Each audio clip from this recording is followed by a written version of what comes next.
of you that are tuning in, just give me 1 second. I gotta go change the thumbnail.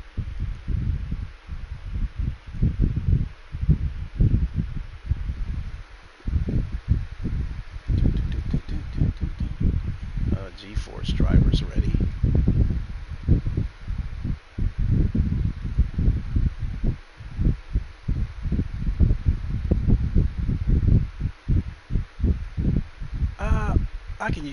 I can use that one. It's got the PS5 on it. Yeah, we good. I think I've used that one before.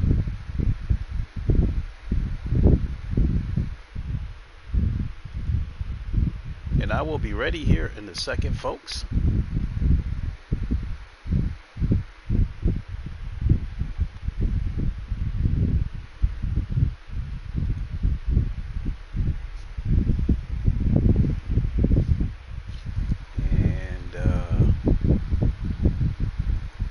Also gotta update my G-Force drivers on my PCs.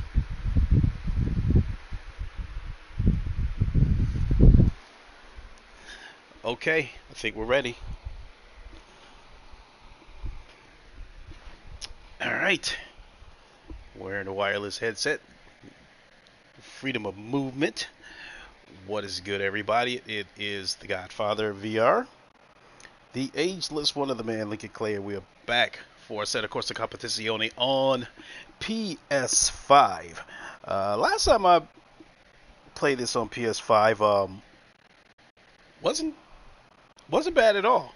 I thought I wouldn't end up coming back to this, but basically what happened was a while back when they first came out with 1.9, I was having a terrible time with the Porsche 992, and then I was like bouncing around the different cars trying to find something that worked, and then the Ferrari looked like it was probably going to be okay, and I ended up crashing at the last second on that. So across the board, this McLaren is kind of where I'm going.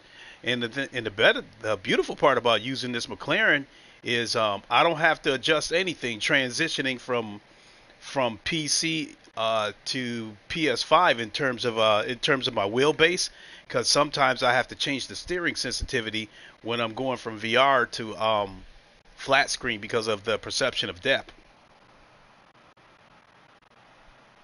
Going from VR to there we go. Flat screen because of the perception of depth. Turn that down so I can see the chat. All right, so PC. So I've been doing some practicing on PC, and I've been beating some personal personal bests. Like over on Monza, I turned into 148.6. I mean, when you turn in that kind of a lap time on Monza, you're getting close to being into alien territory. You know, the aliens are turning in high 146s, low 147s. And at one point, I was on pace to turn in a 148 flat, but I made a couple of mistakes and ended up getting that 148.6 on PC. Also at Silverstone, for the longest, I was turning in 201s, 202s. Then when 1.9 first came out, I was turning in 2 minutes flat with the 992. But then once they came out with that hot fix, they made the 992 super unstable, and I just couldn't trust the car anymore. And so then when I switched over to this car over on PC, by that time I had bought the Coach Dave setups. I bought the Coach Dave setups on PC, and I've been turning in 150 consistent 159s on Silverstone. And on Silverstone, the aliens are turning in like high mid to high 157s. So most of the aliens, YouTube is their job. You know, the Jardiers, the UKOGs, the Sear Fox. You know, these guys are super fast, and Dan Suzuki, all these guys, but that's their full-time job. Rory Alexander. Me, I have a full-time job, so I'm not able to commit the way those guys do. I'm not able to practice the way those guys do because when I get home from work, I got to get my chores done. I got to get some eat. I got to eat. I got to get some rest. So I don't have that kind of time. That being said, if I can come within 2 seconds of the aliens, I'm happy with that. And then in the case of Monza, like I said, with me getting that 148.6, that brought me to like less than 2 seconds of the aliens. So I'm really, really, really happy with that. What's going on? Alakazam, how you doing? So I still got, on PC, I still got some other tracks to get to, especially now that I got the Coach Dave setups, because I know I'm gonna beat some more personal bests. There's some other tracks that I know I'm gonna beat the personal best. It's just a matter of whenever I get over to those tracks. So today, um, the goal is to break my personal, try to break into 149 on Monza here on PS5. Um, I did hit 151 flat, so yep. Oh, actually, so it's let me see it. Let me go to Monza. Okay, so my personal best on Monza is 151. I'll just call that 151 flat. Um, the goal is to try to break 149. Here on PS5, if I can turn into 149 on Monza, I'll probably win just about every race. Telling it like it is, for the most part, the PC people are faster than console people. You do have a couple of fast people on console that are fast enough that they can hold their own against the PC people, but as an entire community, the PC people are faster than console people. Uh, because when it comes to consoles and sim racing games, a lot of people don't have, they don't have rigs that they spend thousands of dollars on. They usually some of them just use a controller and just go with that. And I'm a firm believer, you do have an anomaly once in a while where you have a guy that can keep up with that can use a controller and keep up with the other guys that's got full blown rigs, but that doesn't happen very often. And I think somebody using a controller on PC is like damn near unheard of. So I have not. I took a look at the daily races on GT7, and I guess it really doesn't make a difference because I'm kind of just not ready to come back to GT7 yet, because I'm just not ready to deal with the dirty racers. Um, I mean, the last time I got mad and quit on GT7 a few weeks ago, I did it um, not knowing that I would ever, whether I'll ever come back to GT7, and I really don't know. Um, yeah, but some things are starting to happen with GT7. It's starting to make me wonder if Polyphony Digital has pretty much abandoned this game. Um, Because one thing that's evident with GT7 that tells me they might have kind of abandoned this game is they're not trying to stop people. They're not trying to stop people from farming credits. Um, when the game first came out and people started farming credits, they put out that update talking about they found a glitch in the payout system, yada yada yada, and they were trying to fix that, and they ended up What's breaking it. going on? Hey, Would hey, you hey! recommend PSVR? Oh boy! You know what? I've been meaning to I've been wanting to take a poll because I've really been wanting to talk about that for a while. Whether I would recommend PSVR. I've really been wanting to talk about that for a while, and I've been. It's Mosiak Monkey changed my name. Yeah, I still see your thumbnail or your profile pic, so I knew it was you. How you been? How you been, bro? Uh, I'm gonna put it to you like this in a nutshell, Mosiak. As far as PSVR 2. Now, if people want me to break it down into a podcast and give the pros and cons and yada yada yada, I Paid. will. But if you want me to put it in a nutshell, if you come to me and say, I'm getting PSVR 2, I would say good. Go for it. Yes, please do. Al. All right, I'll get to it. If you were to come to me and say I'm getting a PSVR 2, I would say go for it. But if you come to me and say should I get PSVR 2 or should I get a PC and and a headset, I'm going to tell you to get a PC and a headset. Because you bottom line is you got more freedom to play with your PC settings. Um, Even though there's a lot of games on PSVR 2, you're open to way more games on PC VR. And then once Prey Dog comes out with that VR injector, he's going to do what Sony claims they want to do, but they haven't really delivered yet. Sony was talking about how they wanted developers to make hybrid games, which I don't really like that title. I just call it flat screen games with VR added to it. They want developers to go that route, but Sony's given us a couple of games as far as I'm concerned. They gave us Gran Turismo. You could call that a hybrid game if you want, because it is a flat screen game with VR support. And you could probably say Resident Evil Village, but and the reason why I call that, because you could basically call that an exclusive, because Sony has an amazing relationship with Capcom, and that game would never natively come to PC, but through VR mods, you can still play that game in VR on PC. So through VR mods, you can play just about any game in VR on PC. So when Prey Dog's VR injector comes out, I guess it's going to be able to take any game that's been developed with Unreal and convert it to VR with like full 6 degrees of freedom. And I guess basically the game is gonna function as if it was built from the ground up for VR. So that being said, you won't have to beg Sony, oh, can we get this game in VR? Can we get that game in VR? You won't have to ask Sony for shit.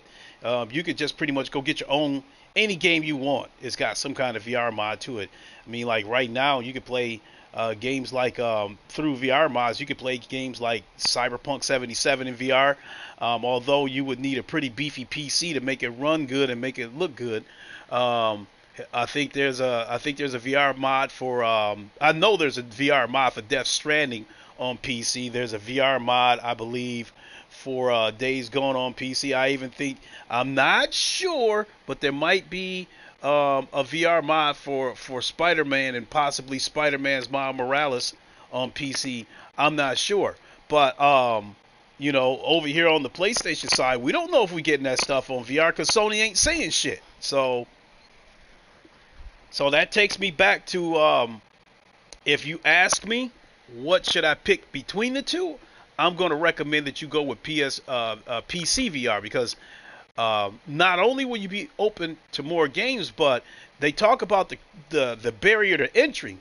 The fanboys like to get into that shit about how PSVR 2 is cheaper to get into than PC VR, and they base that statement on the PS5 costing $500 and a decent PC costing $1,000. But here's where the trade-off is at. The PSVR 2 headset costs $550. You can go on eBay or something like that and easily get a ton of headsets. You can easily get a Quest 2 on eBay for $200. Hell, I bought my HP Reverb G2 off of eBay for $200, and up until I bought my Quest Pro, it was the sharpest headset I had ever worn. So when you look at the whole package, a PC and a PC headset, you can build a PC and buy a headset that looks and runs better than PSVR 2 for the same amount of money or less. I'll do a podcast on that one day, because I had wrote down a list of all the parts it would take to build a PC. And if you're willing to buy some secondhand parts, you can build a PC. I think that's got a 3070 in it. You could probably build a PC like that for maybe $800. Whereas, in my opinion, the PS5 has the graphical power of a 2070, and a 3070 is marginally stronger than a 2070. Um, so you could build a PC if you're willing to spend a couple of $100 more. You could definitely build a PC that has more performance than a PS5, and you also have access to tools like DLSS, which will allow you to run games at a higher quality and a lower frame rate. So if you're willing to spend a couple of $100 more, but like I said, you'll get that money back on the VR end, because while the PSVR 2 headset costs $550, you can get a ton of headsets off eBay for a couple $100. You can get a Quest 2, a Reverb G2, a Rift S. So there's a ton of headsets you can find on eBay for $200.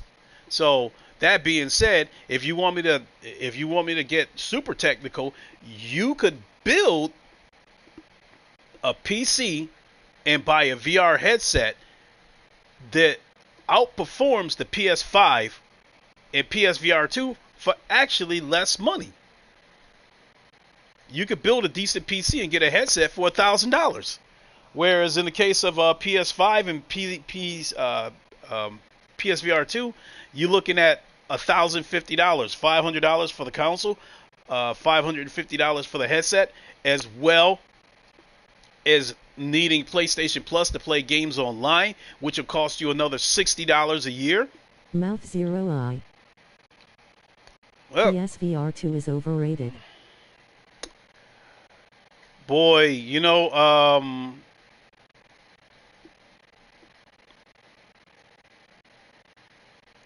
I'm just going to say that I've seen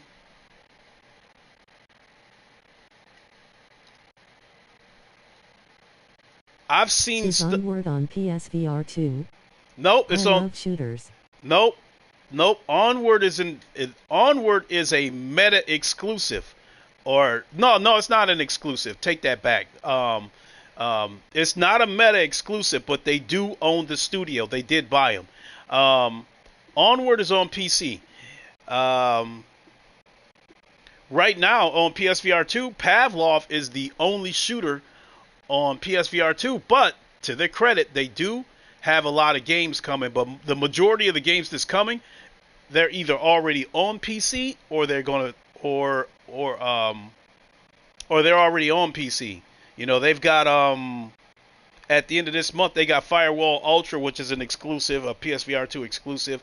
They've got Crossfire X Sierra Squad, that's coming at the end of this month as well. That's going to be on PC as well.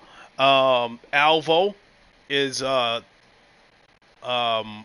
coming, and that's it's already on PSVR 1 and Quest 2, but it's also coming to PSVR 2, and it's also coming to PC. We've got other games like this on PC right now that people are absolutely loving, like Ghost of Tabor, Breachers, and what else? I think those are coming to PSVR 2 later this year, but they're already on PC and Quest. And so, but I will say, for those of you who do want to go with the PSVR 2 route and you want first-person shooters, you will have a lot of them coming. So right now, Pavlov is it, but blow for blow, I think when all said and done, I think people might still gravitate to Pavlov even with all these other shooters coming, because Pavlov has the blood and the gore. So I think we can go ahead and look for a lobby. But feel free to ask questions as we go, because I'm just today I'm just putting around. So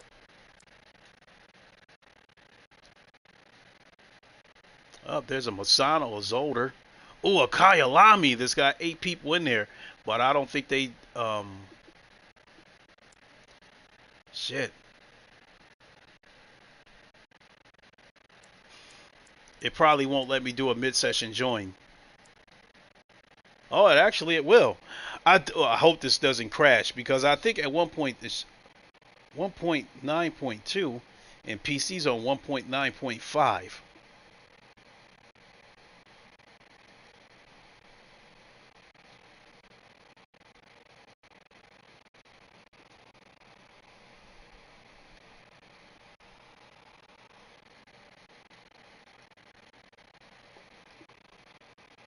Oh boy.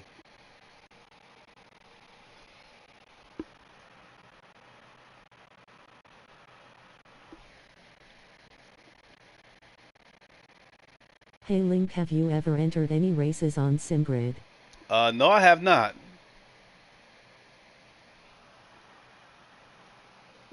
You know, I'm pretty much happy with low fuel motorsport. Yep. It looks like it looks like the game still freezes when you try to enter a race mid-session. So I think what's probably going to end up happening is I'm going to have to shut this stream down and come right back, because what's going to happen is when I go to close this game, when I go to close this game, it's going to stop the stream. So yeah, I'm going to end up having to shut this stream down and then fire it right up. So yes, I gotcha. I race on PS5 only and no LFM. yeah, I don't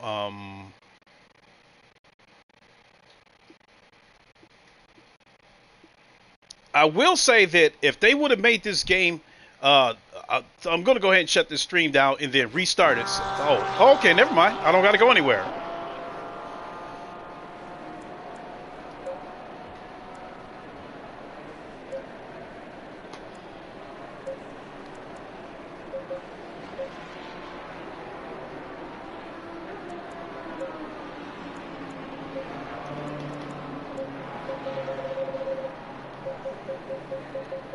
I think Microsoft and Meta will team up in VR.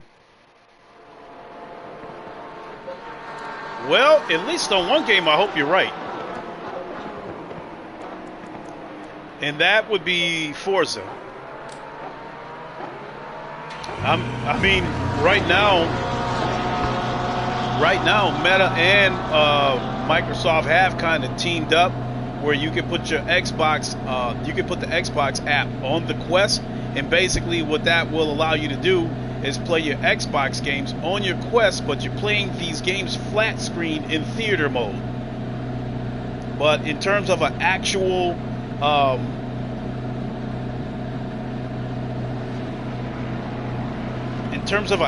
built from the ground up game, actually I don't think Microsoft and Meta will team up. I guess what I'm trying to say is that the upcoming Forza, I'm hoping it actually gets VR support.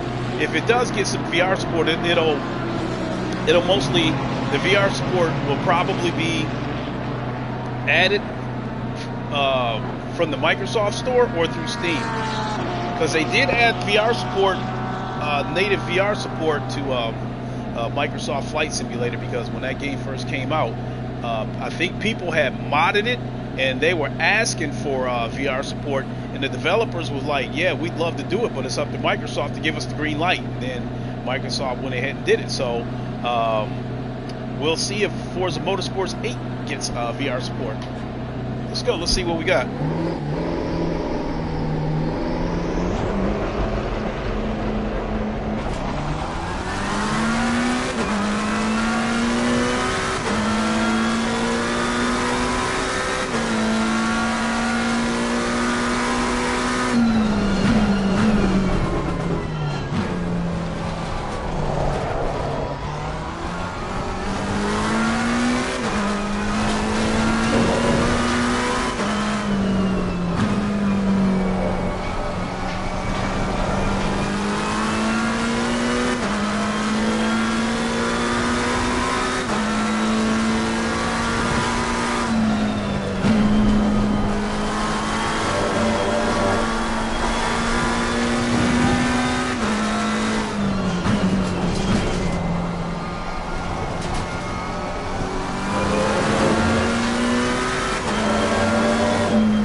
trying to adjust the traction control.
Oh shit.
Yeah, I can feel where the car wants to come loose.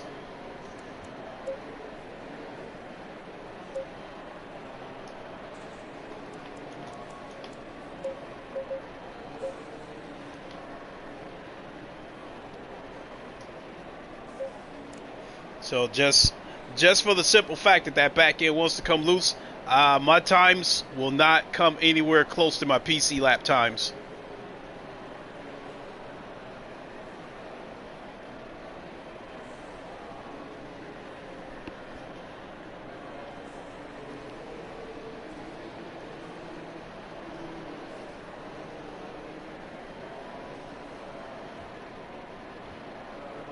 So, also like to apologize. I was supposed to do a podcast on my other channel, Growing Up with Mayweather, but something came up today, and I'm not able to do that podcast.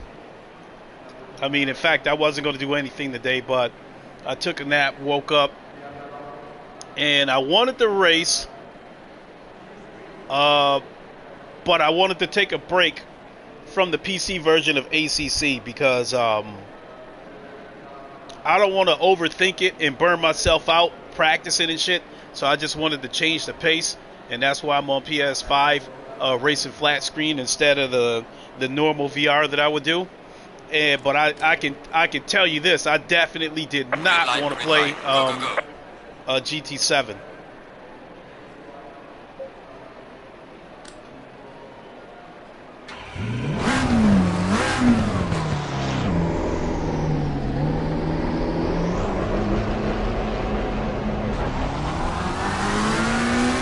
Oh, they got 15 minutes of qualifying. I might leave this session and go find something else.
Yeah, I'm gonna leave this.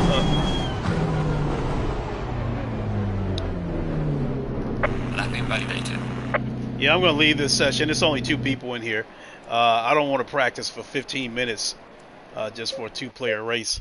So we'll head to a different track.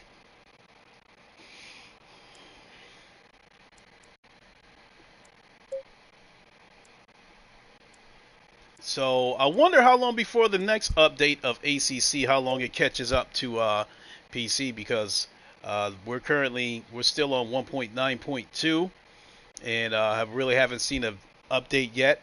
When 1.9, I'm sorry, when 1.9 first came to PC, everything was fine, and then I don't know what happened. I was learning the 992. I was getting used to that car. I was actually starting to set personal best with that car, and then they came out with a hot fix for 1.9, and when they did that, it messed up the 992 and made the car unstable. I couldn't trust it anymore, and then that's when I went through that bad streak that I was going through. Hell, why not? Why not? Let's go ahead. Let's do Spa. I'm not scared of Spa anymore the way I used to be, because I used to be terrified of Eau Rouge. I'm not scared of it anymore. And what about the night qualifying? Are you worried about that? No, I see.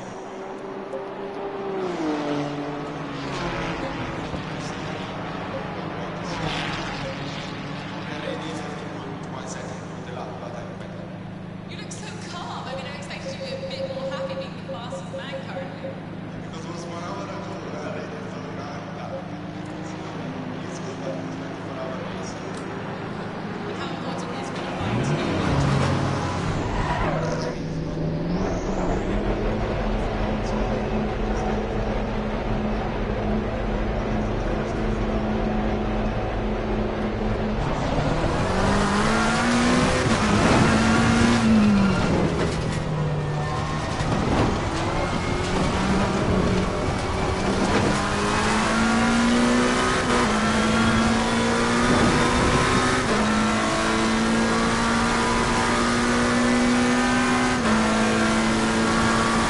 Car on the left. Clear on the left.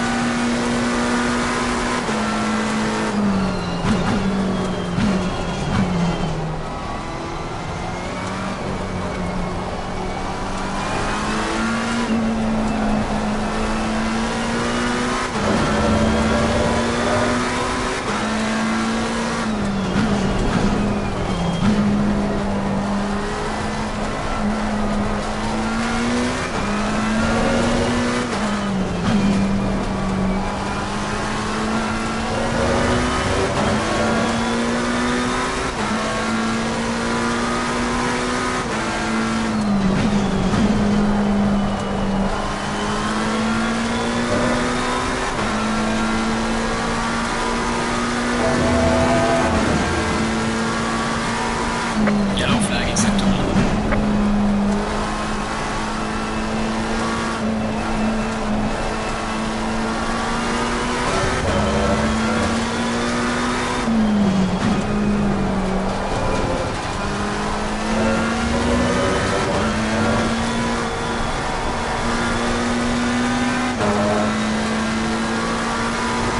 There's 21 cars in this session. That's pretty good to be on console this late in the evening.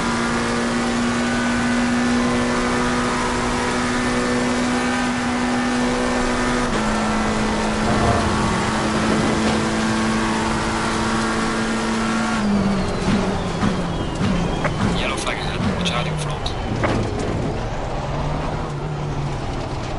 We're fixin' to go racing now. Yes, sir.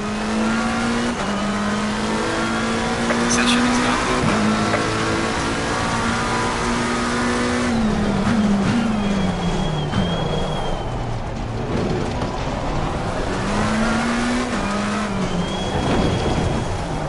So the question is, what gloves do I wear? Do I wear the red gloves or the white ones? I normally wear the white ones. I'm wearing a red shirt. Let's match. Let's go ahead and You look so calm. I mean, I expected you to be a bit more happy being the fastest man currently. Because it was 1 hour ago, right? So now I'm let's go ahead and wear the red ones.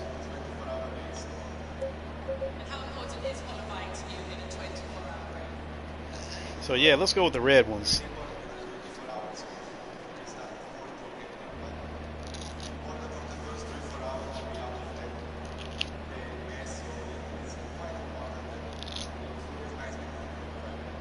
good so far. Let's see. Keep on, thank you. Now you're currently P15. Do you think you can go faster than I can? I think you can. I hope so.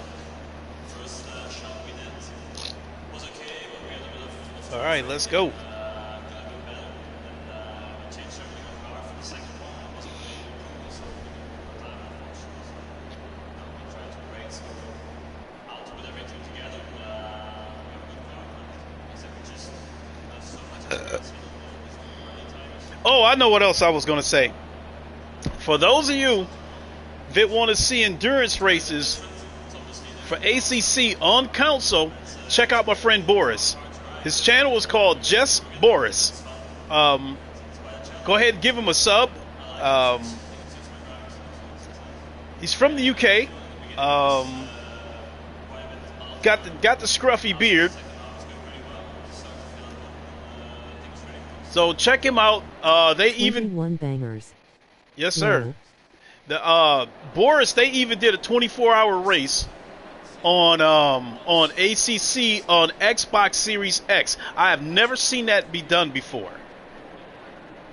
Because usually, but I think they were part of a league, and that's why they were able to do that endurance race, because the user base isn't big enough on console for them to hold those kind of races. But yeah, they did a 24-hour race on Xbox Series X.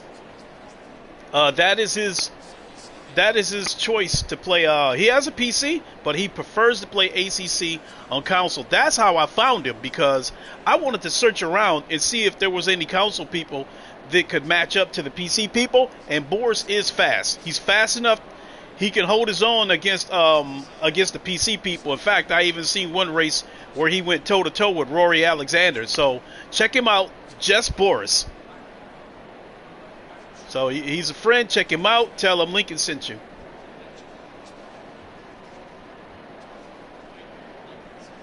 And so naturally, the Boris is spelled Boris. Just Boris. What about the night qualifying? You worried about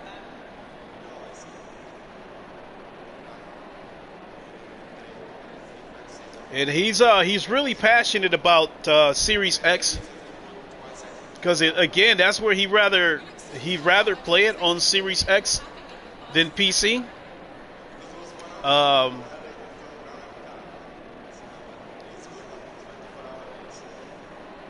So yeah, that is his preference. He is passionate about playing ACC on console.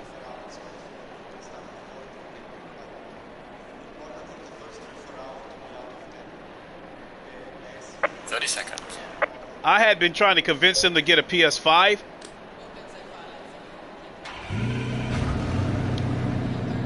He said he would think about it, but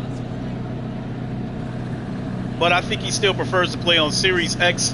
I mean, if you're watching his stream, you wouldn't know he's on Series X anyway, because you know these dashboards and interface and stuff pretty much look the same. All right. I'm 17. Staying double file. Let's go.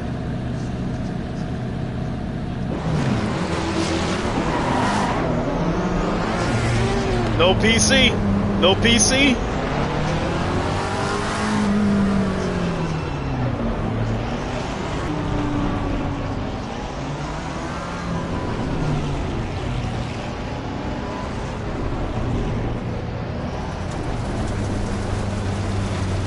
Been watching him.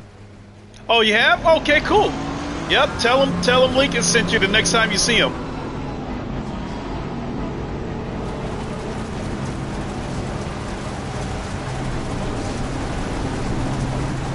Green light. Go, go, go.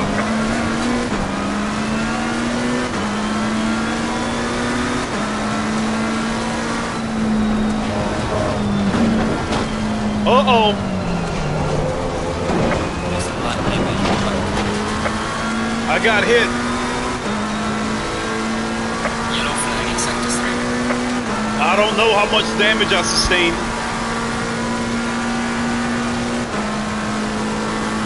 this isn't the time to try to check either.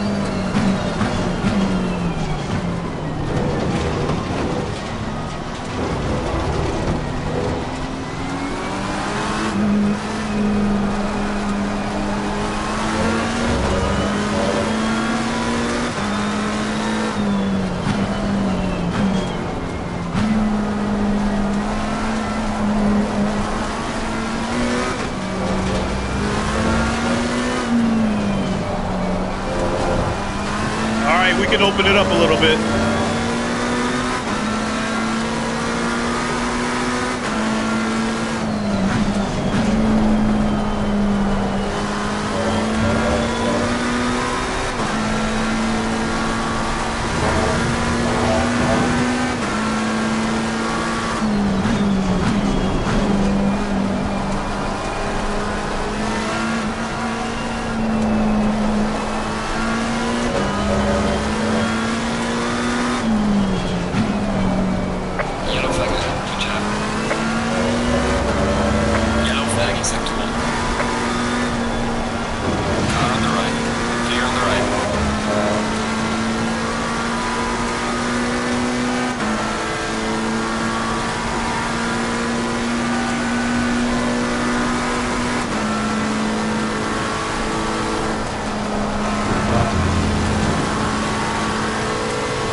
All right. I'm going to let him go. It's not worth it. These guys are going to wreck anyway, so I don't...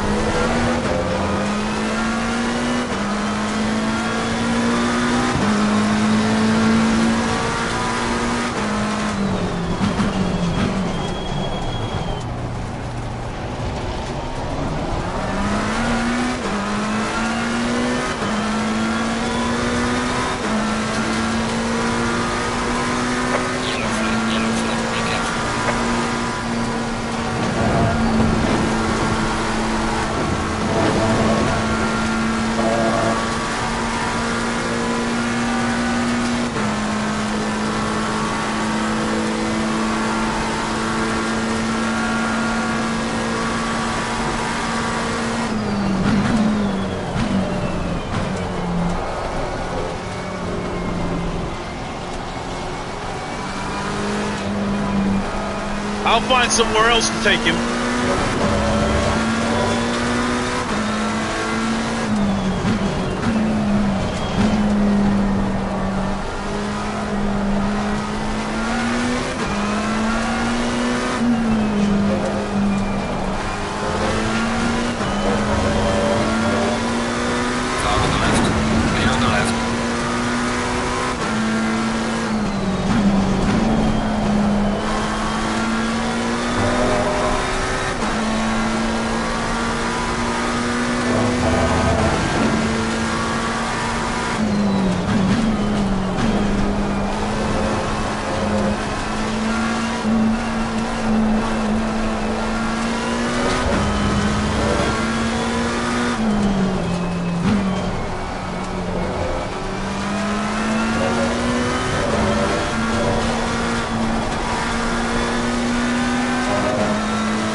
shit.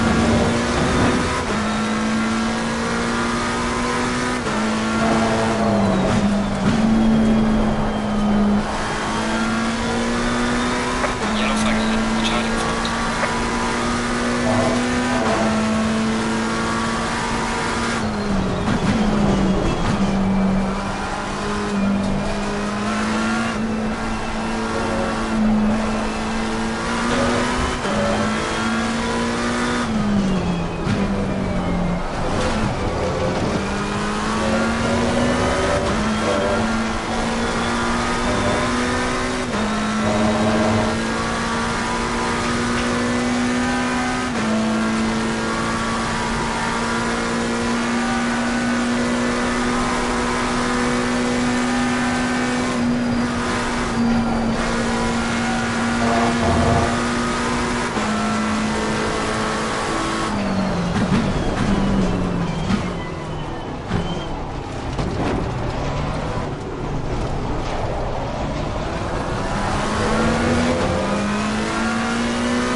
More and more cars are dropping out.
There is a car closing in on me.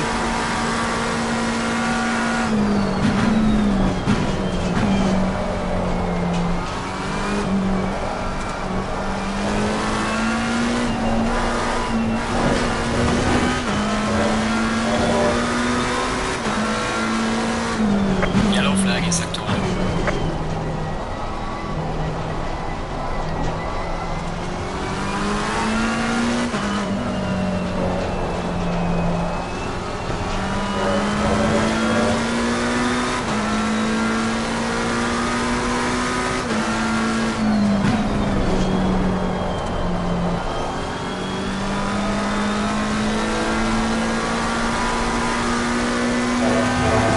Doggone alive, the McLaren engine sounds nice. It really does.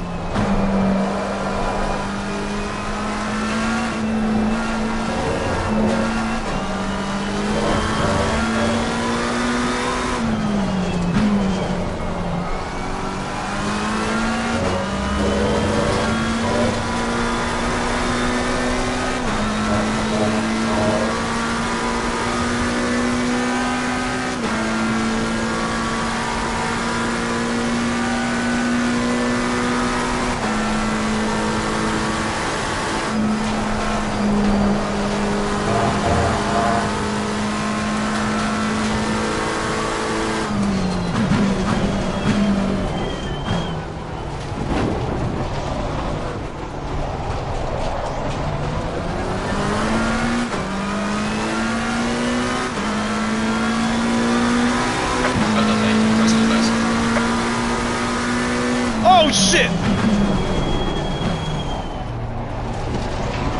Missed my brake marker.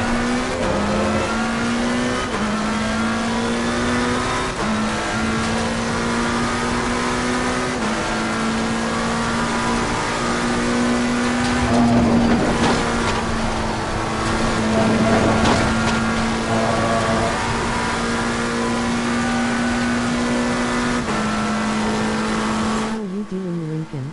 Tantrum, how you doing?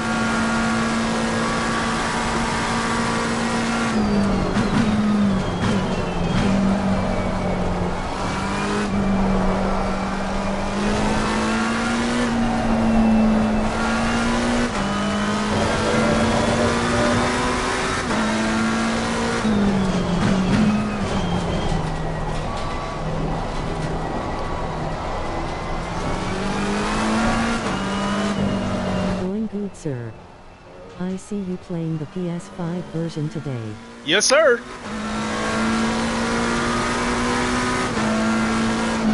The PS5 version isn't bad. It's just I have to get used to going from flat screen to VR.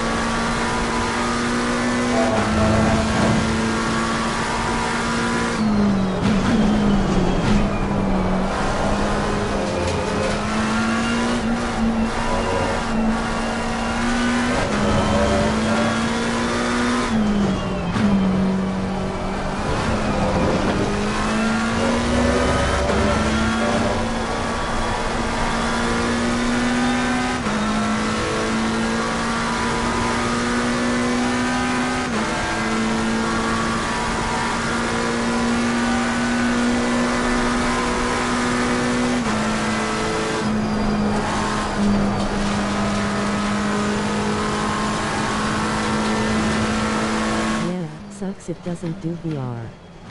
Yeah, but the developers answered me directly and said that the console's not strong enough.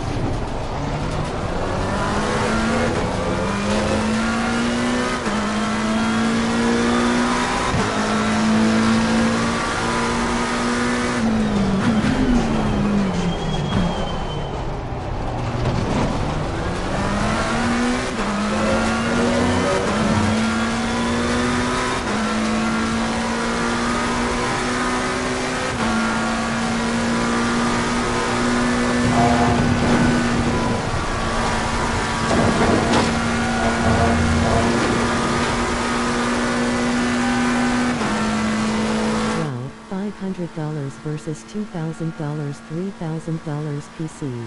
No, $4,000 in my case. Plus $1,000 headset.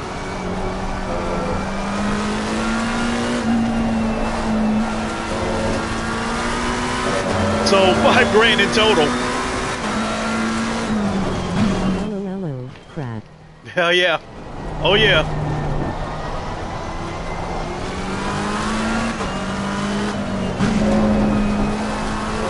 You ain't playing. Yes, sir.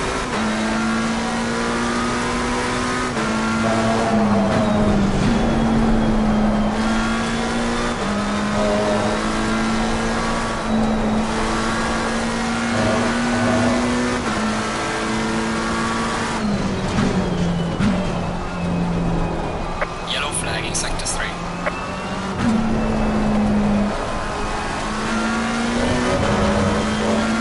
Pretty well on PC with VR. Oh, absolutely.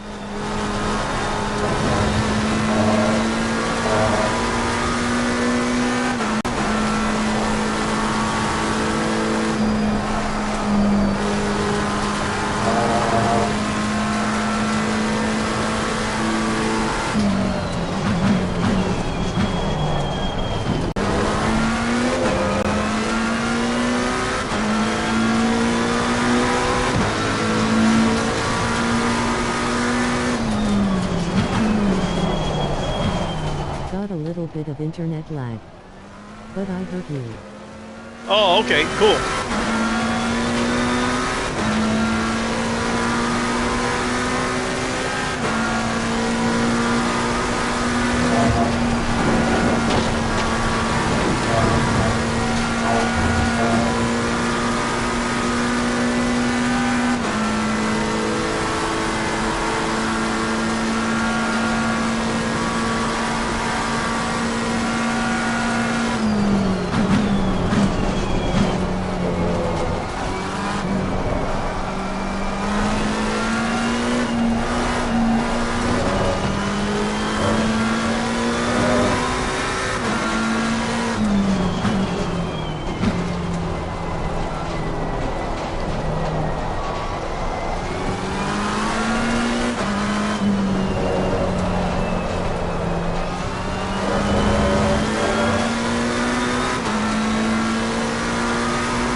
Leaders on final lap.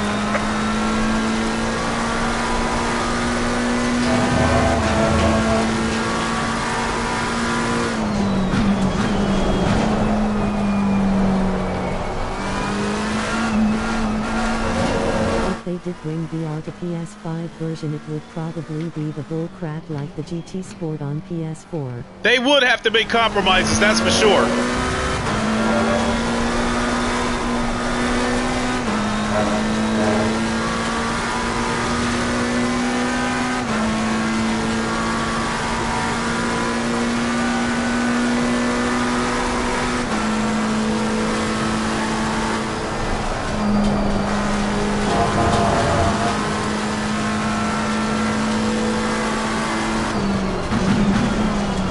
This ain't gonna end well.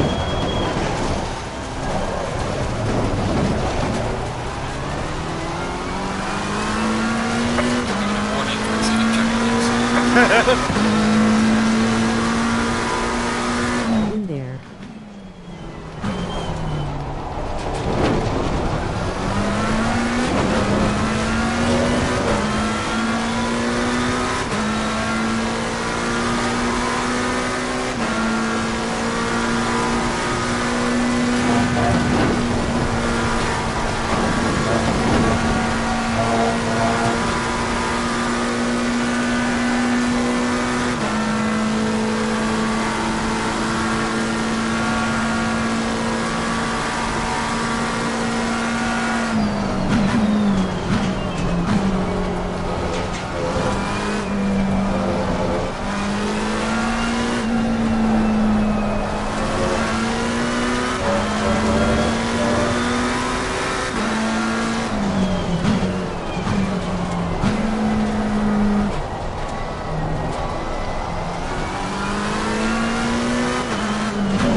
Place and up is doing well. Seem not to catch them? We'll talk about that after the race. Finished the race. Oh boy.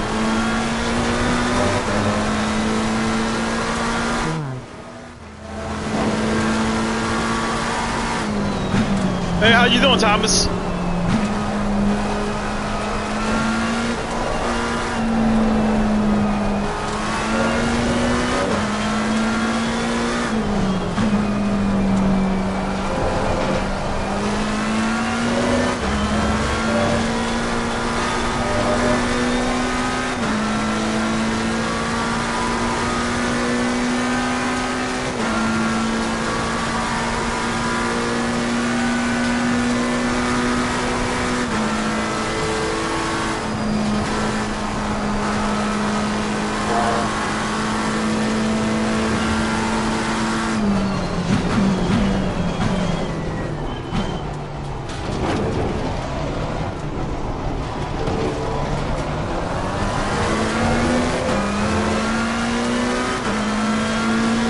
Alright, check it out. Good job. You did the best you could. Now bring the car back.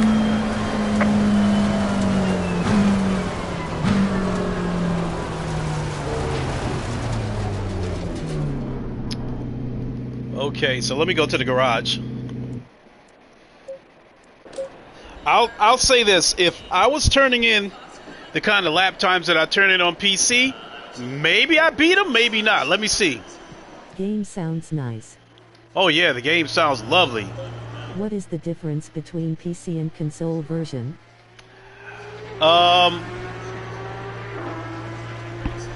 The reason why that's such a tough answer for me is because when I'm on PC, I race in VR. Because the PS5 version does not have any VR support, I have to race flat screen, and there's definitely a transition from racing in VR to racing flat screen. But I would say it's as far as the handling goes, I mean, 1.9, we're on PC, over here on console, we're on 1.9.2, and over on PC, they're on 1.9.5. You know, because I think they did a couple of hot fixes over there on PC.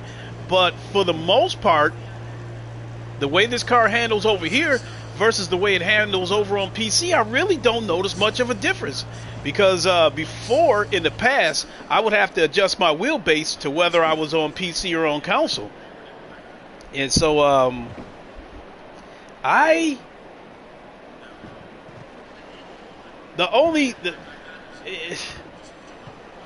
the biggest difference was that the back end felt like it wanted to come loose a little bit more over here on console, but I know that's because of me being flat screen. When I'm racing in flat screen, things are further away, but yet it's coming at you faster. Whereas on in VR, I see everything as it's coming. There's no surprises. You know, if I'm doing 150 miles an hour in VR, it looks like it. So the corners don't surprise me. They don't come up on me and surprise me and sneak up on me. Whereas on console, everything is further away, but yet it seems to be moving faster. So corners come up on me like that, and then when I try to overcompensate because I got caught off guard, sometimes it causes me to spin out. But today, I made it a point to brake a little bit sooner than I normally would, just so I can keep the car under control going in the corners. So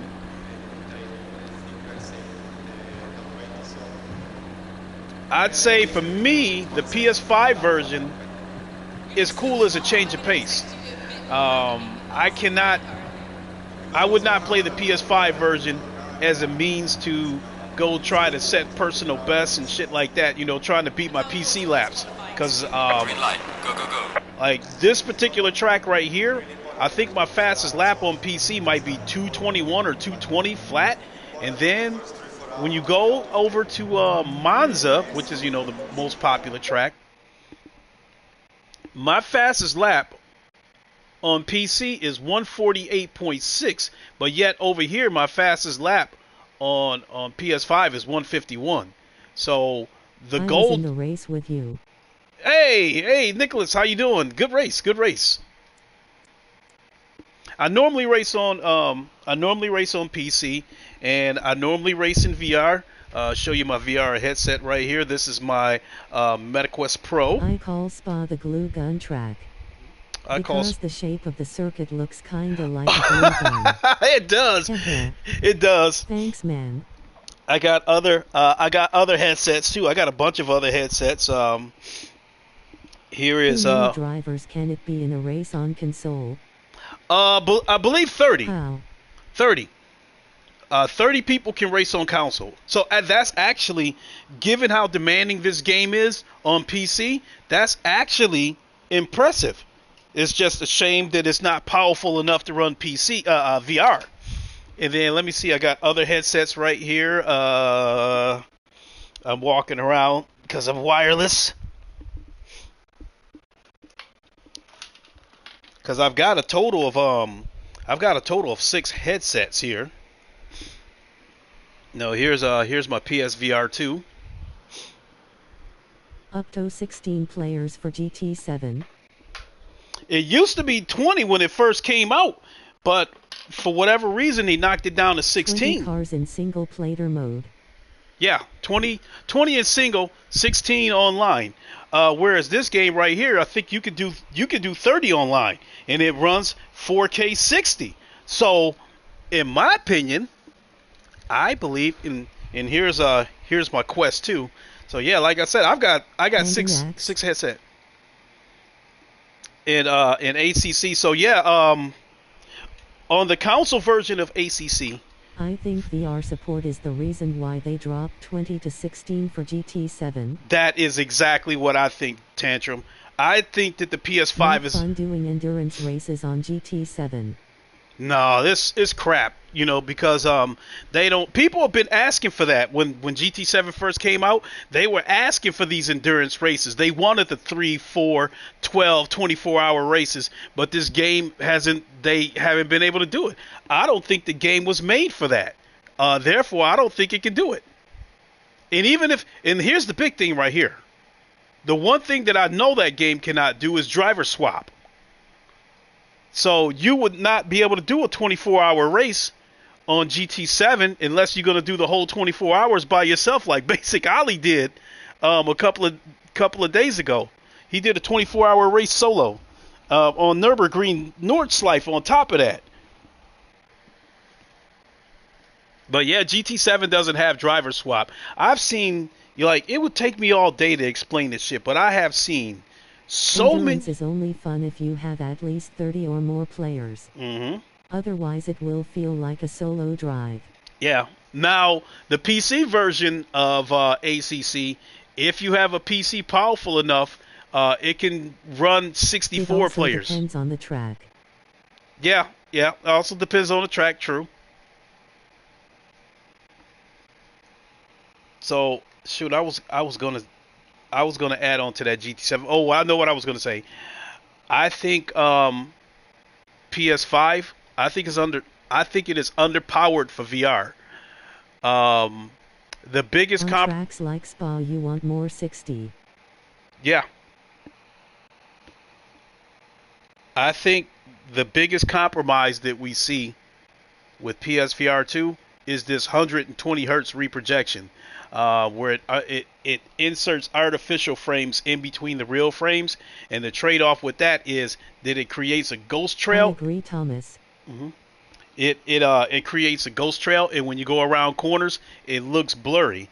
Whereas with my PC here with the 4090 in it, I can run ACC in VR at a native 90 frames per second, and there's no ghost trail. And games like Automobilista 2 looks incredible. It is by far the best optimized sim racing game for VR. The picture is so sharp and it runs so unbelievably smooth. For those who like sim racing, as far as single player goes, Automobilista 2 is a hidden gem. I don't think they're online part of it. I'm not. Yeah, I'm hard. I can't really find races that I like. But the single player part of it, I absolutely love it. But yeah, coming back to this. I just signed up for Suzuka Mega Grid on SimGrid. 100 cars. Never tried that before. Multi-class. Whoa. 100 cars? Would this be a multi-class? I don't like watching multi-class races. Because when you got GT3s and GT4s mixed in there, But If you, again, we are talking about a $500 console, $400 if you get the disc-less version. that being said, I've told people many times that I think the PS5 is worth every penny because it gives you, it has the performance of a mid-range computer. You would probably have to spend, in my opinion, a minimum of $700 in order to build a PC that can do what the PS5 can do. Um, so the barrier is, console versus PC. The barrier to entry with PS5 is lower, but you're going to How pay is the for it. FPS on PS5/Xbox X? The PS5 version, this runs at 4K 60. So this version on console, for what you're getting, it runs beautifully. There is a lot of compromises though with this game on console. For instance, when you get done with a race, you cannot save X demands a lot of the CPU. Yes. One of the compromises with this game is when you finish a race and you go to save the replay, it only saves 3 laps instead of the entire race. So that part sucks. And I think it only saves the last 3 laps. That's one of the compromises. There was a lot of other bugs The and PS5 compromises. just works also. PC, you have to work at it sometimes to get things running. But PC can be far more powerful. Yeah, there's no question. So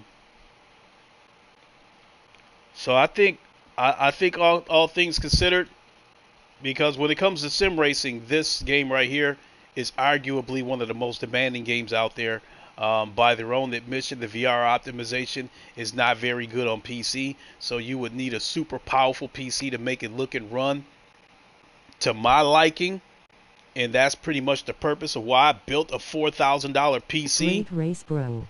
Thanks. I was driving home from work, so couldn't comment. Mama's got tacos ready, so catch you later. God damn, that sounds good to eat right now.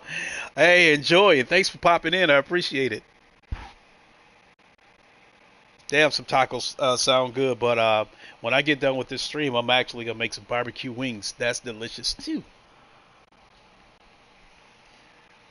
X should be converted to UE5 so that it may be more efficient. They're done with this game. They're in the process of building Assetto Corsa 2. They're developing that right now. So if they, especially on console, if AC2. if they wanted to do anything on console, they outsourced it to another studio and had them do all that stuff. So, but that's actually how I became friends. AC2 is going to be an in-house engine just like AC was. Yes, they said they're building their own engine for that. That being said, I think it is possible that AC2 Which means AC2 may be a great mod racer also. Yep, and I also think it's possible that if it comes to the PlayStation 5, that it also could get VR support, because with their own engine, they know what they're working with. They might be able to tweak around it, whereas they had said that Unreal Engine 4, Marco Massaruto, the CEO over at Kunos, said that the Unreal Engine 4, he said it was generic and lacked a lot of features, and that's why the VR optimization isn't very good. So they're building their own engine for Assetto Corsa 2. Now, the moderator over, let's see, one of the developers. I heard there is some problems with X on console.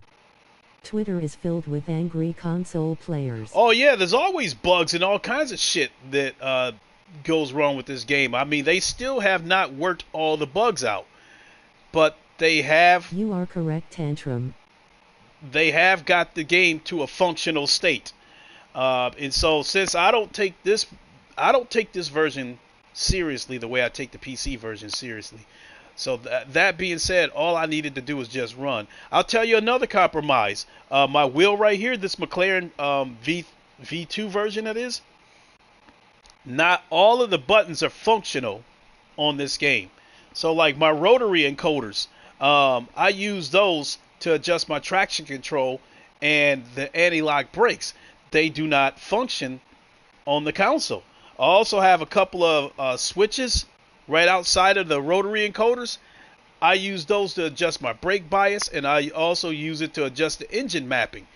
They also do not register Wonder on if console. Kunos will include the GTWC into AC2 or if we will get a separate title with it later.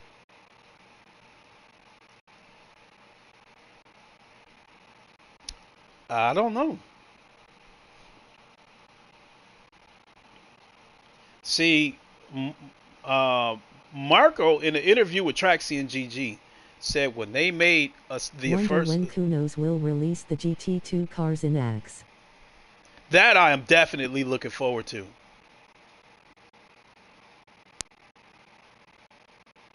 I don't know. I don't know if it's a rumor or if somebody suggested it, Are but you planning or at least thinking about getting a PS5 compatible DD system? Or are you happy with it despite some issue you said?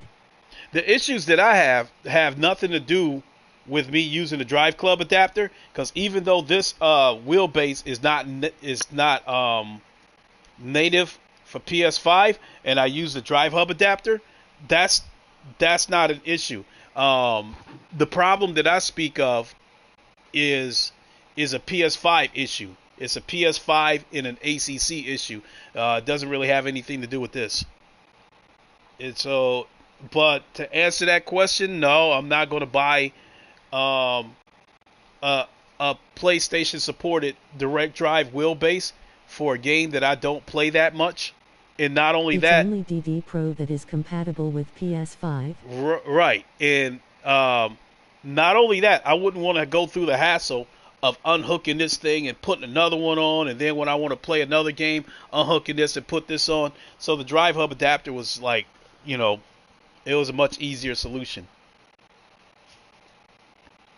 But I can tell you right now, even though I'm using the Drive Hub adapter, the force feedback with the Drive Hub adapter versus when I use this wheelbase natively on PC, I don't really feel that much of a difference. When I use this wheelbase natively on PC, the slight details, the micro details come through more. But other than that, it's kind of the same. Because I don't really care about feeling nicks and stuff like that, nicks and dips and stuff like that in the road. All I really care about is being able to feel wheel slippage, and when I go off the track, being able to feel the rumble strips, that kind of stuff. I care about that. The micro details that I get on PC, I don't really care if I don't get them here.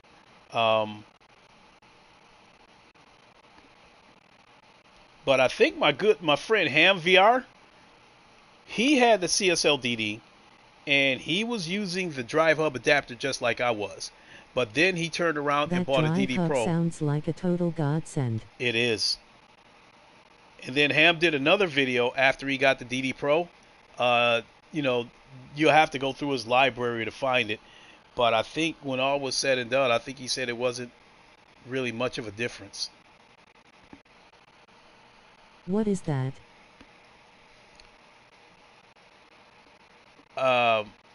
What is that in terms of the Drive Hub adapter? Is that what you're asking me?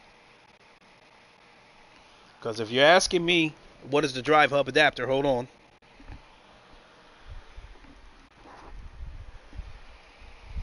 This is the Drive Hub adapter. What this allows you to do is take a wheelbase that would only work on PC, and you plug it into this adapter, and your wheelbase will work on the PS5. But the catch is, you would also need this controller. This is the Ori controller. So what it does is, you plug this into the Drive Hub adapter and then plug it into your PS5. You're telling the PS5 that you have plugged an officially licensed item into the console, and then that allows you to also run the wheelbase in there. So without this controller, the Drive Hub adapter would not work.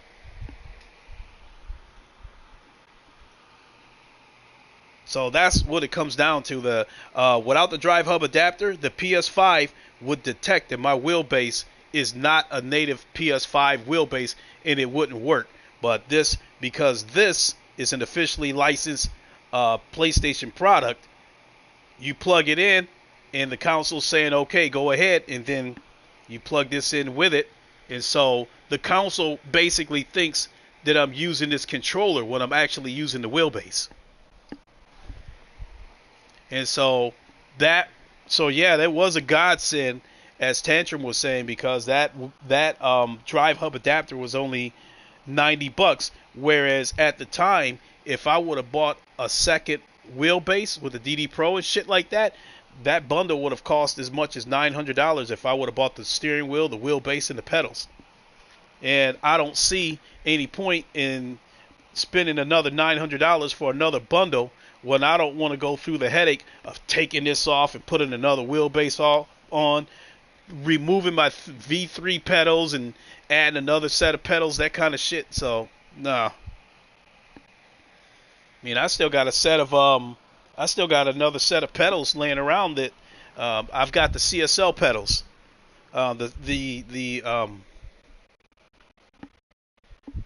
Yeah, just a second here.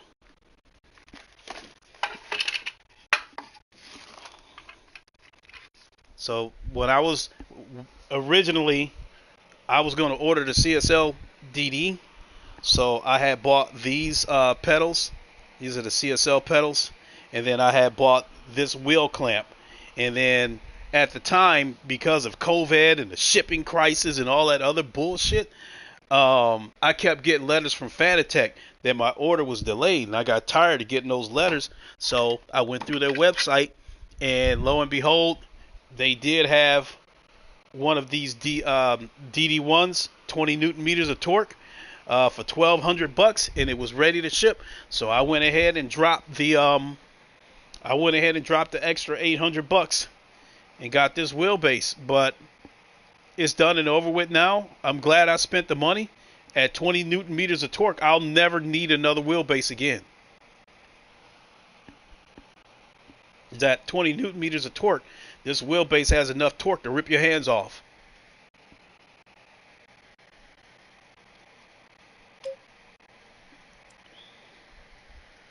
Let's see here. Maybe I'll do one more race. I'm hoping to get on Monza.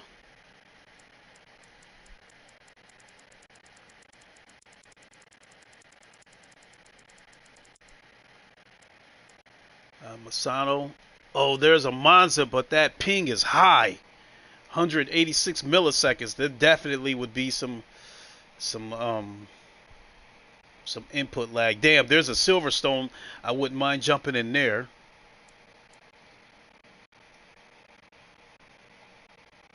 Well, this I can get in this Monza. 144 milliseconds. That's kind of what I'm used to getting, because a lot of the servers are over in the UK and Germany anyway, even on PC. Oh my God, this is a night race. Oh my God. Oh my God. Let's do it.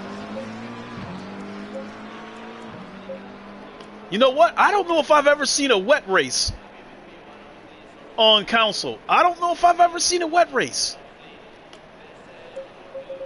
I've seen night races on console, but I don't know if I've ever seen a wet race, because that is super demanding too.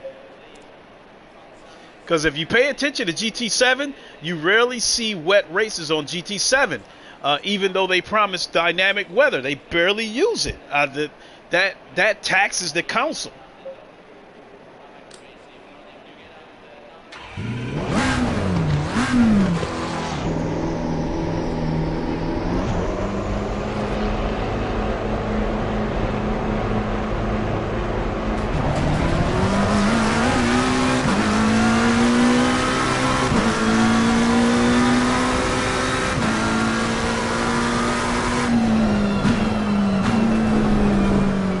Damn, you don't see that corner come up till the last second.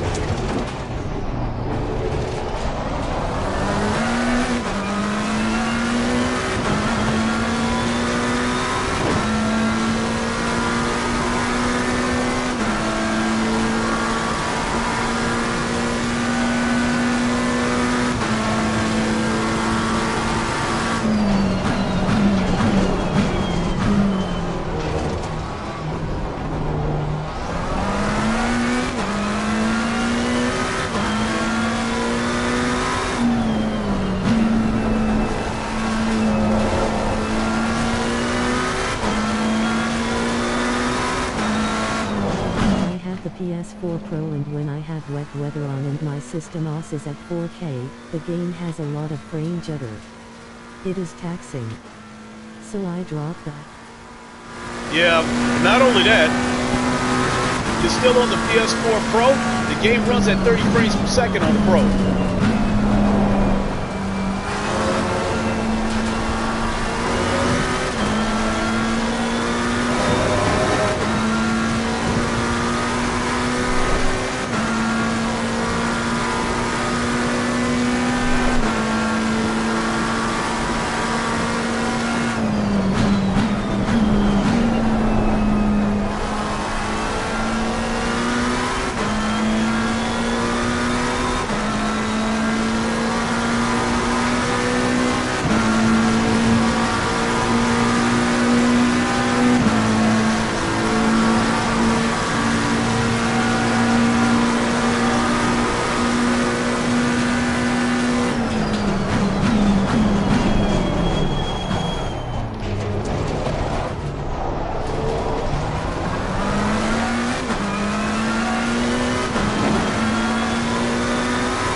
GT7 doesn't allow Monza at night like this. It's still bright at evening settings. To me, I still think that's all part of the compromises with that game. Oh shit. Your lap time is invalidated. Please try to stay on the track.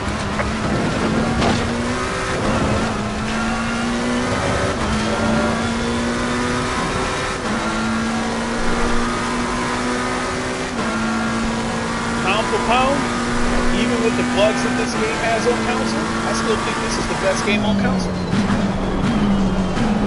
I think this is a better game than GT7 on console.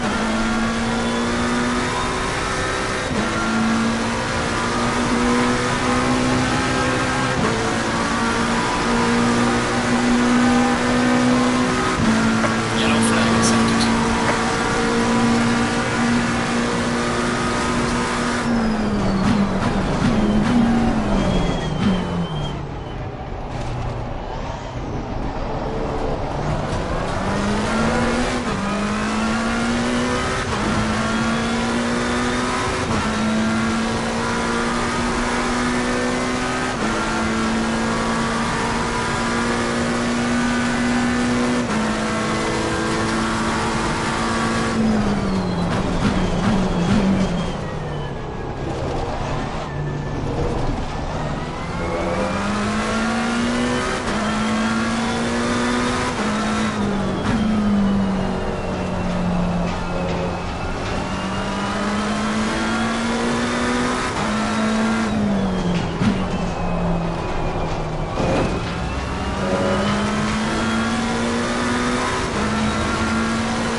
Come on, Box is dude. flat. We have to repair the car.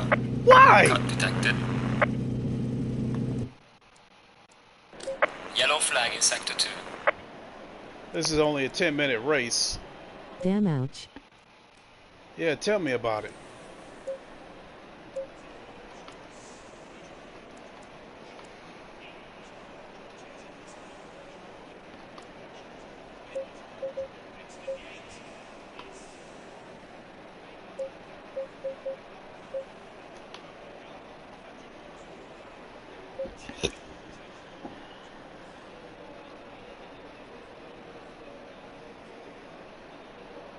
So I qualified second. I am a little bit worried about the dive bombers. So remember, my fastest lap on PC is 148.6. I just qualified second with a 152. So the bottom line is, 30 seconds. if I could turn in the same lap times that I do on PC, I would win this race hands down.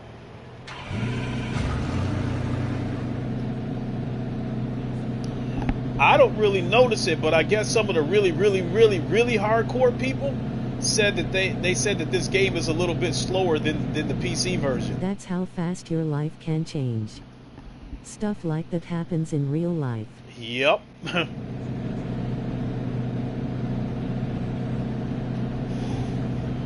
Go in double file.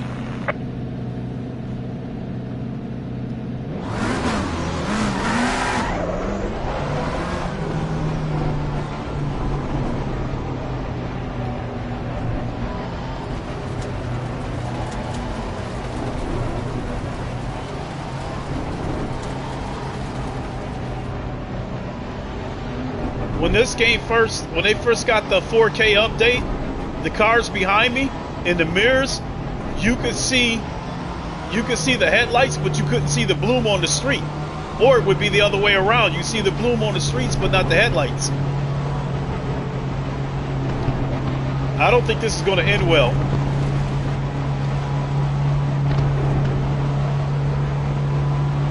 Green light, give it all you can.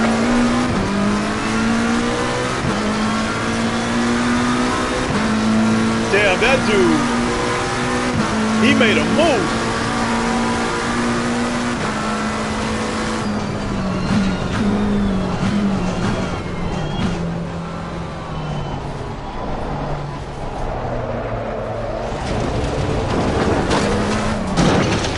Oh my God.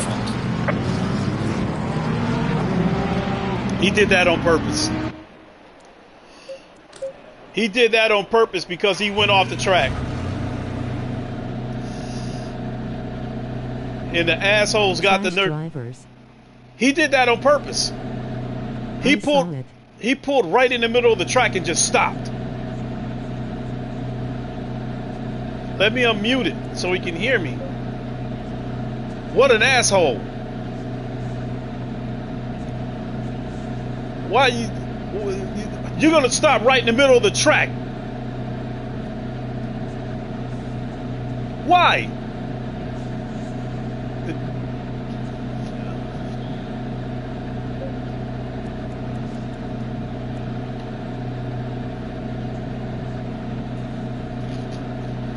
Dude stopped in the middle.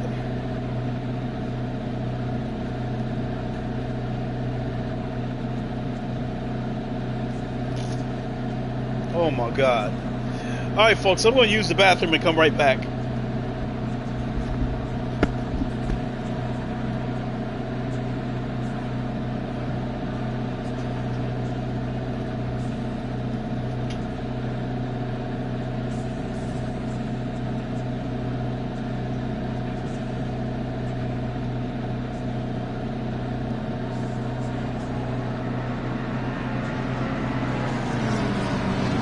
Faster car coming up behind you.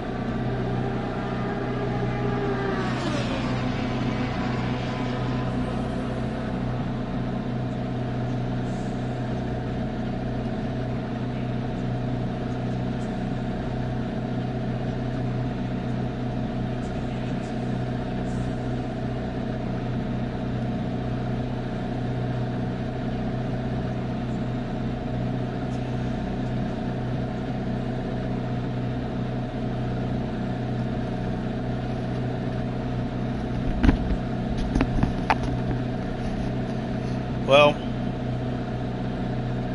this was a night race on console, so I knew there would be a huge wreck at turn one. I just didn't think somebody would like park right in the middle of the road. I mean,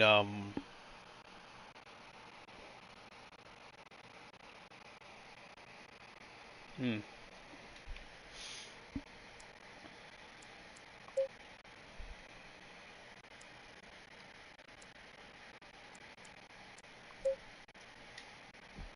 Oh, excuse me.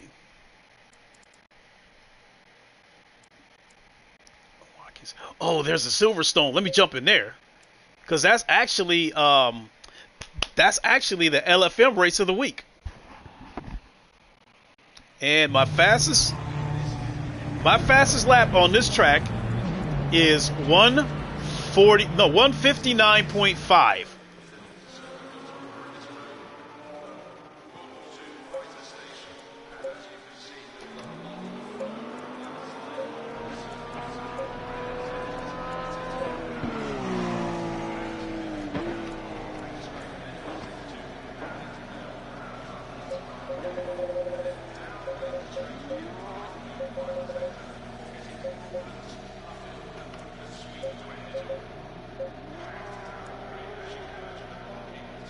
How many minutes is this? Oh, it's only a 10-minute race, so let me take some more fuel out of the car.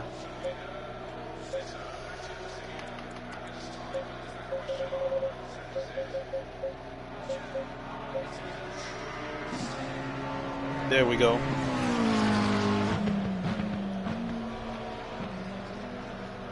Let's go. Let's go. Let's go. On ACC, my favorite track is Monza.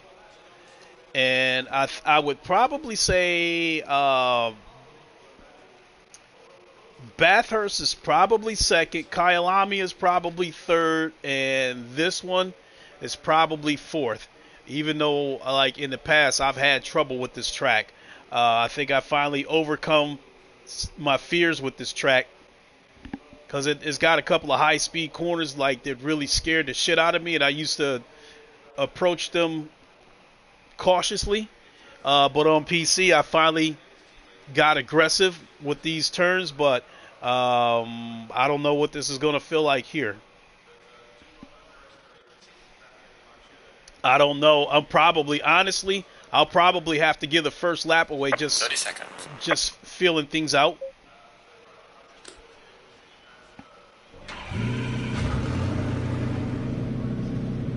Oh shit, this is a borderline night race too. It's dawn.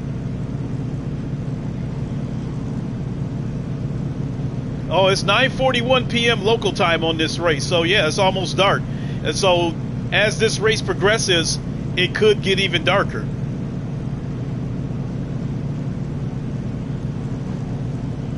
Going double file. Let's go.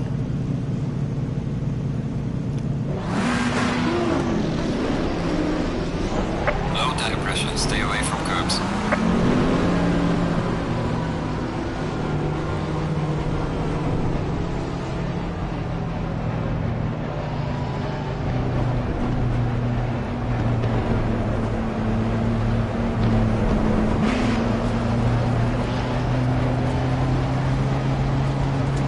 Green light, go, go, go.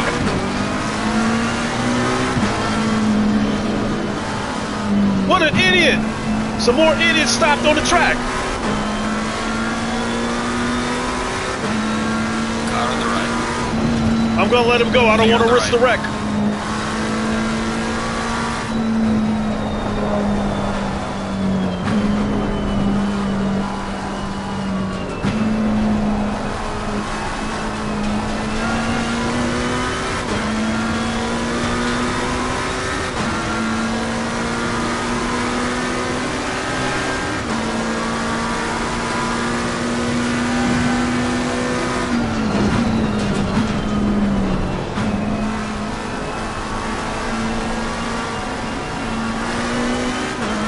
Reminds me of when I streamed Dirt Rally VR and I did rallying in the dark with no headlights. That was horrifying.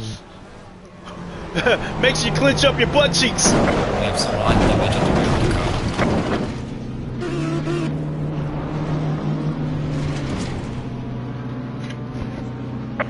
flag in sector 1.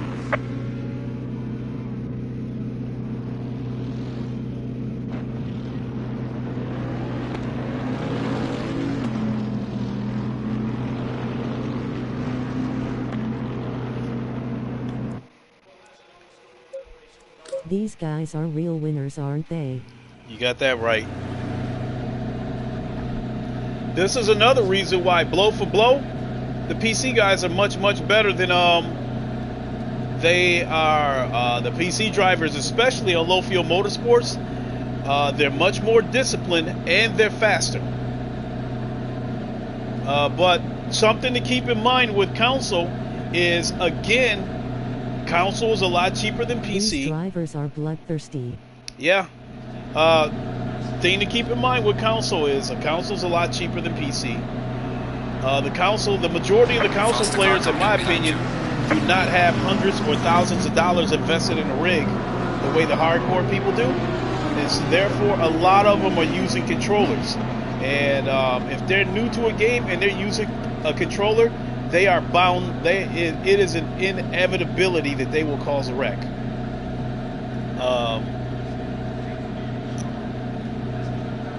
I'm not mad. It's more of a situation where, like, hey, you knew this would happen. Probably children too. That's a strong possibility. Faster car is approaching. Watch out. Oh my God.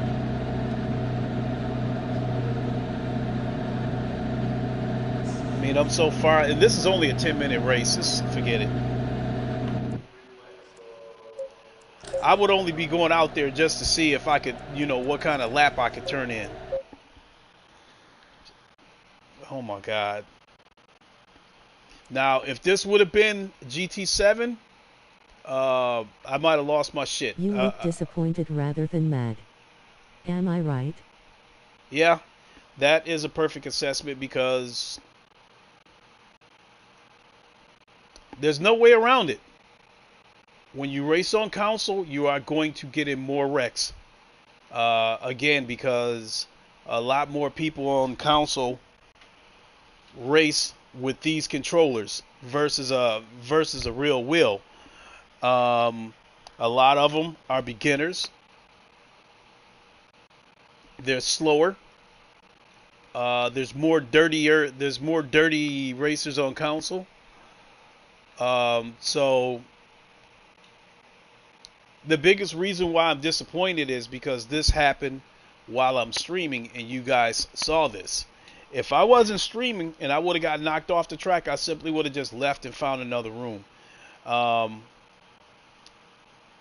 And I hate trying to burn that into people's heads about PC racers being faster, more disciplined, and not as dirty. There's with the PC racers, they're not really dirty, but they will take stupid chances. Two cars are headed for a corner. Neither one of them wants to back out, so they go into the turn together, and there's a wreck. Whereas like games like GT7, these guys zero in on you. They hit you on purpose and knock you off the track, and you'll get the penalty, even though you got knocked off the track. So, despite what you guys saw, I would still rather play this game than GT7. So yeah, if I was on PC, this shit wouldn't be happening. At least not to this degree.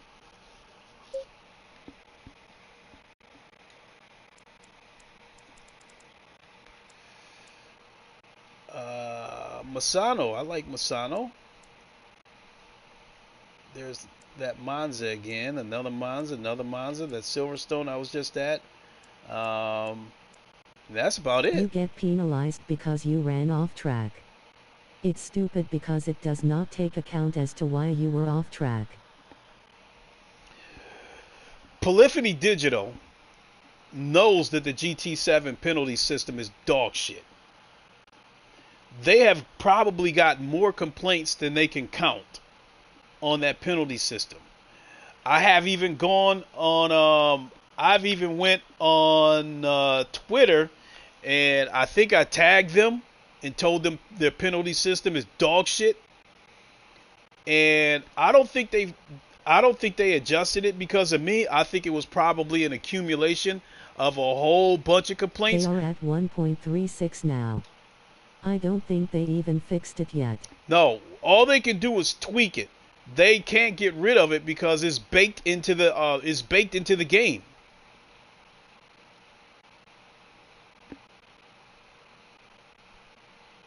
So like if you make a cake, after the cake comes out of the oven, you can't decide that you want to take the eggs and the flour out of it. It's done.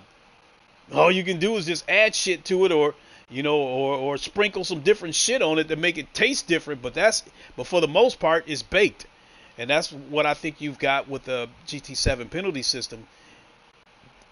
The only way that I think they would ever be able to fix that penalty system is they would have to tear that game down and rebuild it from scratch, which will never happen.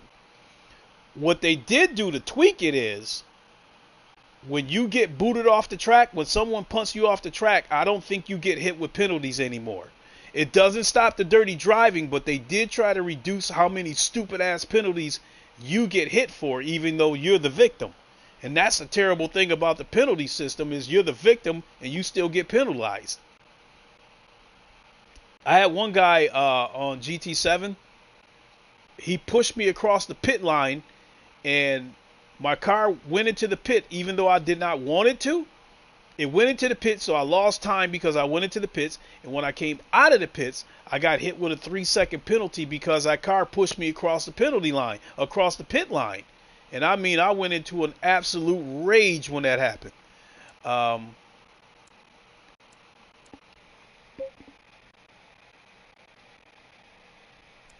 The penalty system on this game, I'm okay with the penalty system, but it's not harsh enough. A car bumps into me, they penalize both me and the car that bumped into me, and they only really like take a couple of ticks off of your safety ratings. It's like with Assetto Corsa Competizione, for your safety rating to be affected, you'd have to get into like 4 or 5 wrecks. So like if your penalty rating is at 90 and you get into a wreck, you'd have to get into about 5 wrecks before it drops 1 point.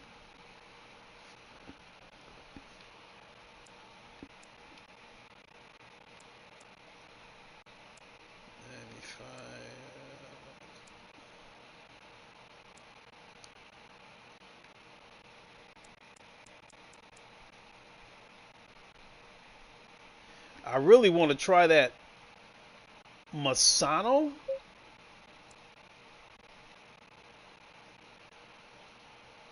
Oh, it's on expert. Which I would prefer. Holy shit. And just like that, the race is starting. The good thing is I'm starting from the back, so I don't have to worry about somebody rear-ending me.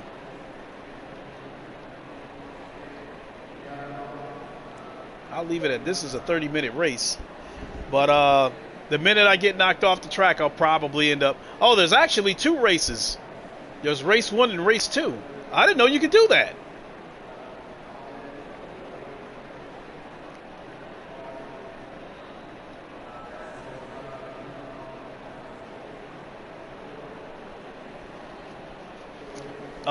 Masano, I believe my fastest lap on this track might be 1:34.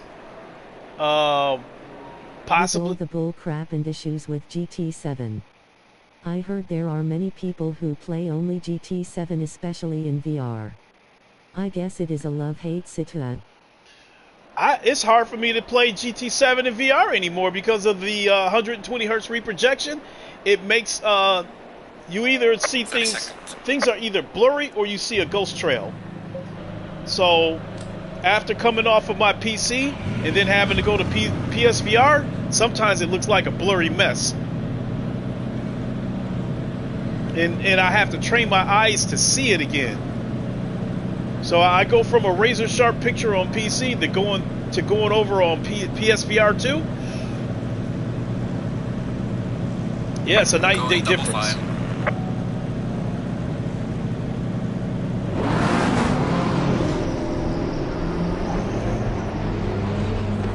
I'm gonna drop back. I'm not even gonna attempt it. I'm just gonna let all these cars wreck each other out the first lap, and then I'll make my move. This is a 30-minute I race. see a ghost trail on cars on the PS4 Pro flat screen version of GT7. Yep. And you see that same ghost trail on PSVR too.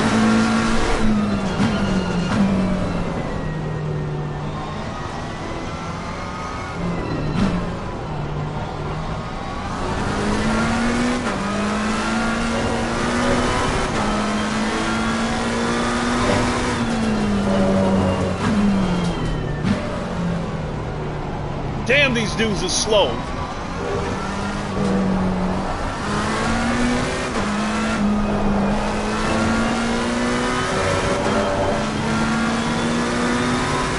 Car on the right.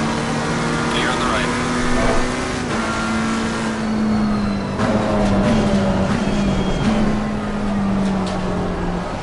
Car on the left. Clear on the left.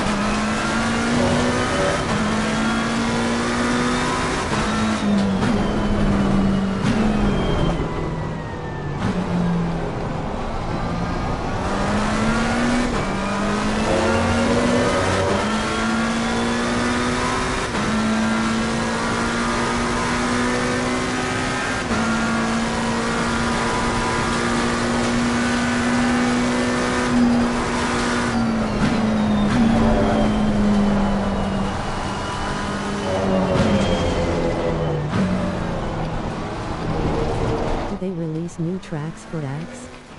Do you have to pay for them if they do? Yeah.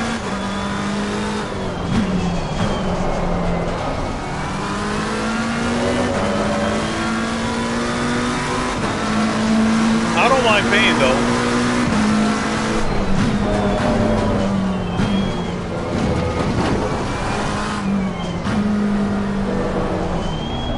Got some light damage on the front of the car.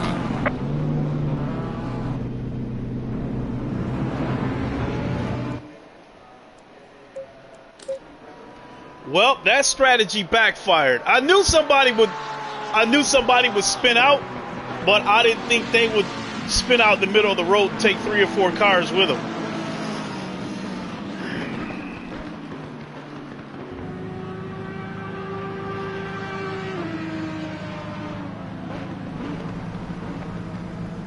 That's it. Just a bump ends the race?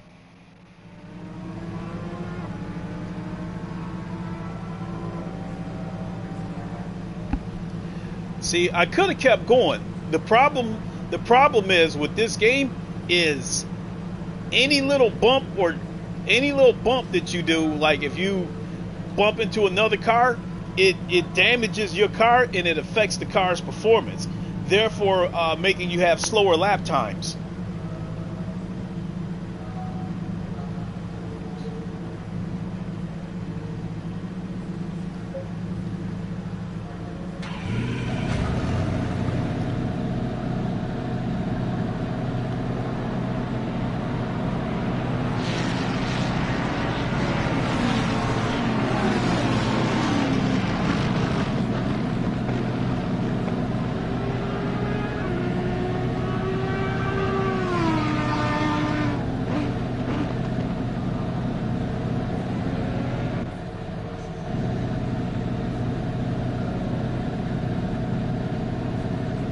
So, you auto pit and it fixes the damage? Yeah. Yeah, it fixes the damage. But like, again, this is another race where there's no point in me going on. Because it was already bad enough that I was in last place. I would never be able to win this race because I'm already like 2 laps down. The only reason for me to stay in that race is to see if I would be able to set a personal best lap. But in terms of trying to win the race, yeah, it was over. That's a shame too, because I was feeling pretty good about the way that was going.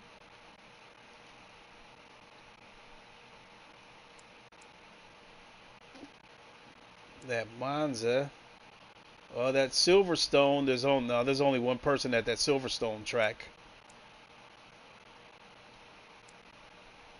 and plus a couple of these lobbies got some pretty high ping. Like this Monza here is 100. In order to stay in a race, you have to keep from getting hit and try to avoid other drivers.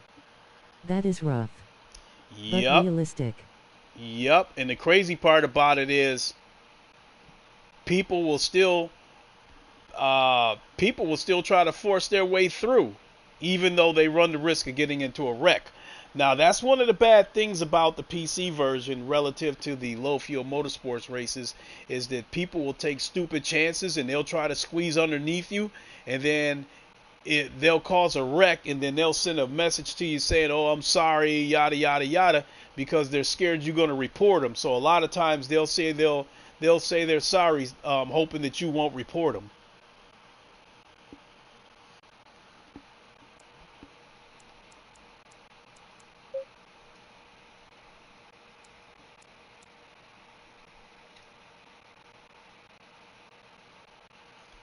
Well, I could probably go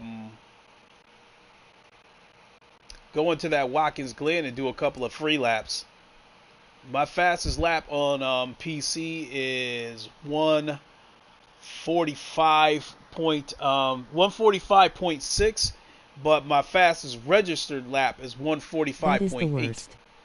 Forced wreck and then claim it an accident. Yeah. So what it is they don't mean to. They're not trying to wreck you. They just take stupid chances. They got their mind made up that they're going to try to get through there. Because a lot of times they take the gamble that you're going to run wide and they're going to be able to squeeze through. But if you hold your line and they don't have enough room to get through, some of them will still try to squeeze through there anyway. And when they cause a wreck, here comes "Oh, I'm sorry, I didn't mean it."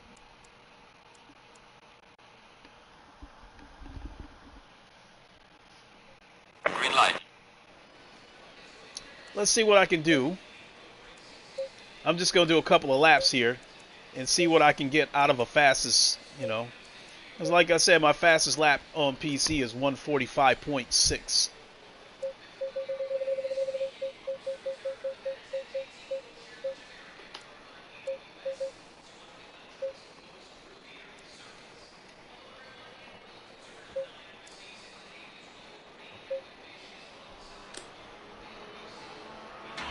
So, why are you not racing on PC, if I may ask? Just taking a break because actually I did a stream yesterday on PC, and I did a low fuel motorsports race. I finished in 7th place in that race. What I don't want to do, I don't want to get burnt out on PC, because the thing about these sim racing games, when you practice and practice and practice in an effort to get faster, sometimes you try too hard and you end up going slower, and it can get really frustrating. So what I wanted to do is, I don't want to get into that mode where I'm trying too hard and my lap times get slower. So I just wanted to move away from the PC for the day. That's about it. And just change the pace and just race. Makes sense. So basically all I'm doing on PS5 is I'm just monkeying around. I want to see what I can do as far as I want to see how close I can get to my PC times. But for the most part, I'm just messing around. I'm just,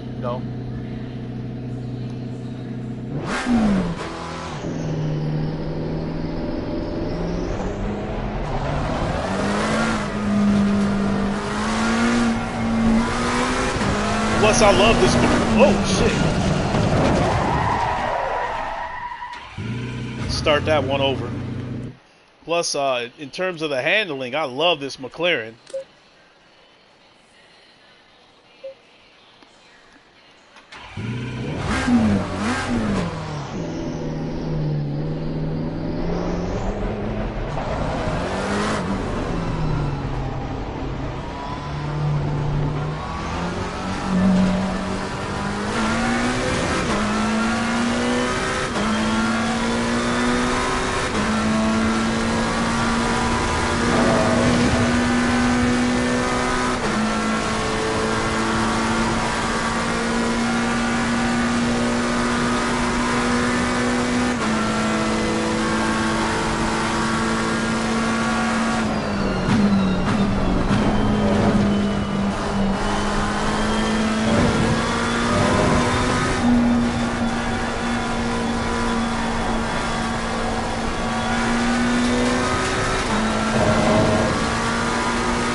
beautiful. It is.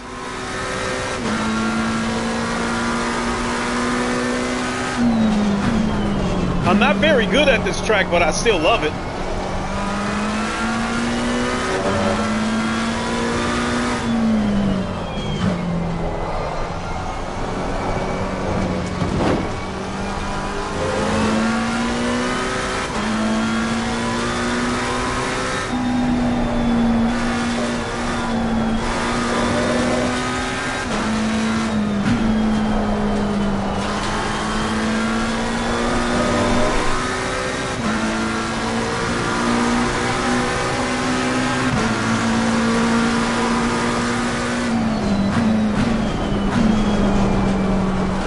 Yellow flag ahead. Good job.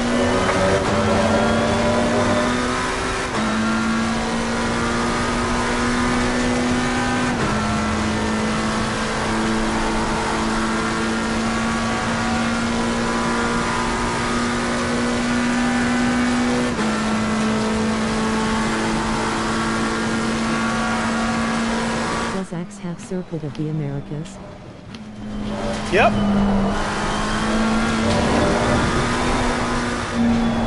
Yes, it does.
Well done, mate. First and best.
So, with the 4090 the VR looks about as good as the flat screen. Yes.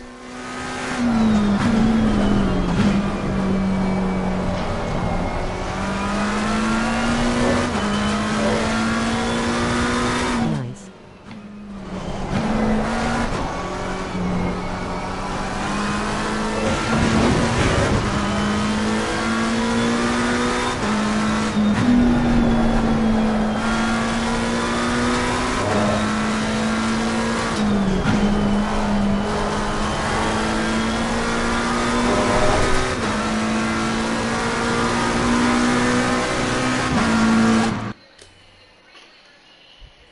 Green light. Give it all you can. Another 2 hours of free practice. So I turned in a 150. And again on PC, my fastest lap is a 145.6. What time is it? Yeah, it's 9:30. I think I can look 9:30 Eastern time. I think I can look for one more race and then get ready to have some din din.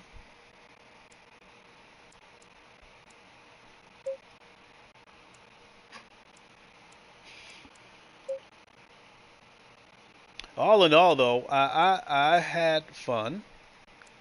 Well, hey, let's go into this Monza. 2 tiers in the bucket. Fuck it.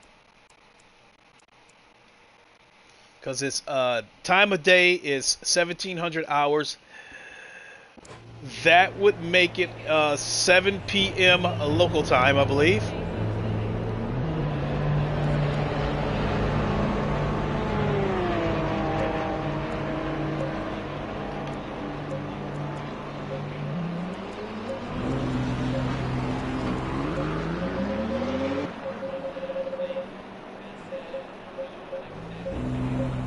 $1,700 is 5 o'clock. Yep.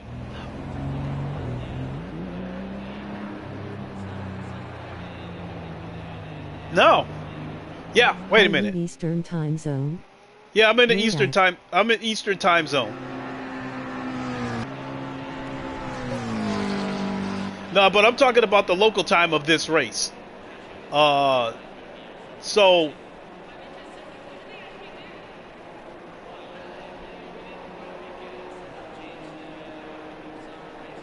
So yeah, local time of this race would be 5 p.m. I thought it was 7, so yeah, my math was screwed up. So yeah, there it is right there. Local time, 6:12 p.m. local time of this race.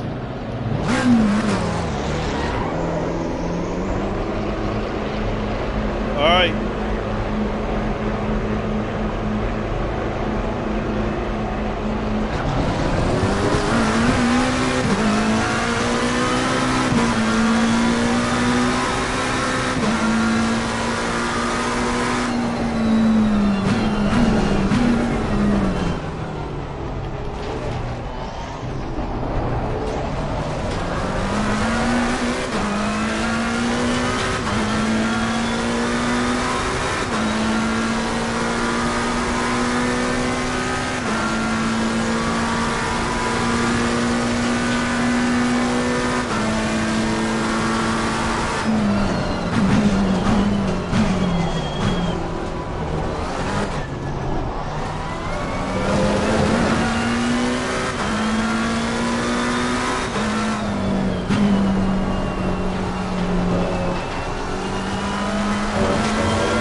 Yellow flag in sector 2.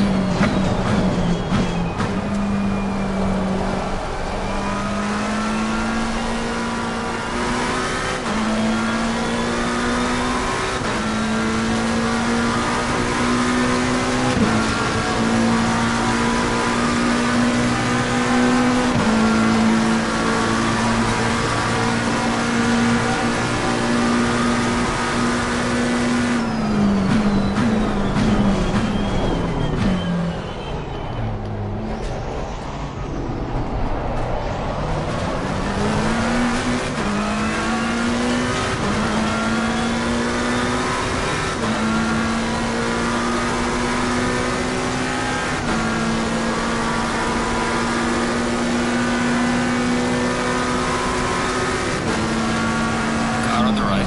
Clear on the right. Your lap time is invalidated. Please try to stay on the track. He waited too late to give me that. Oh well.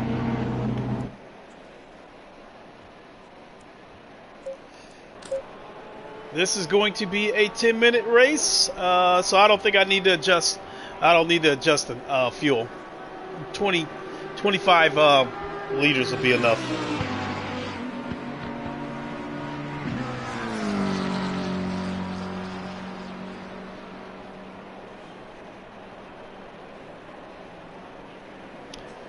So, I am caught in a predicament. You have got to be kidding me. 2 minutes and 3 seconds is the fastest lap on this race, in this session? You have got to be kidding me. Oh my God. If I was on PC, I'd be blowing these dudes out the water.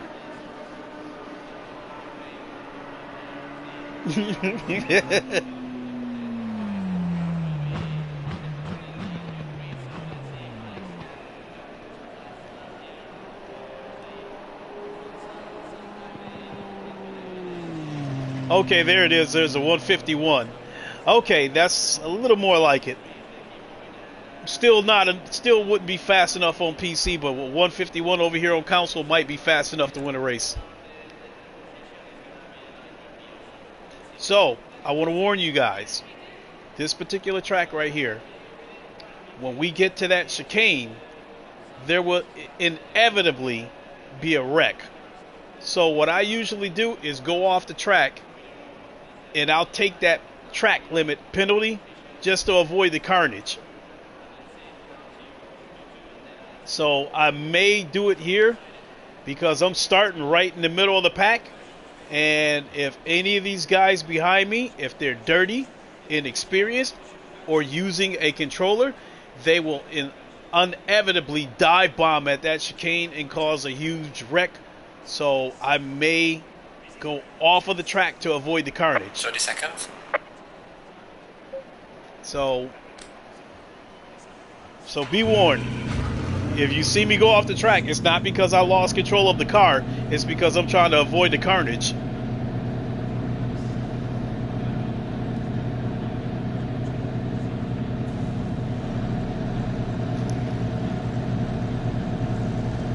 Ugh.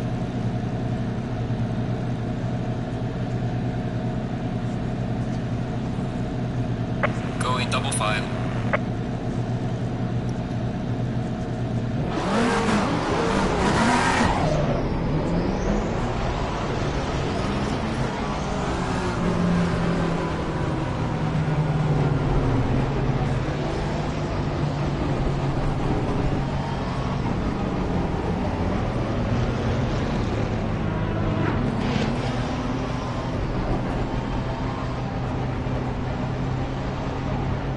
Look at that. This back end was twitching funny.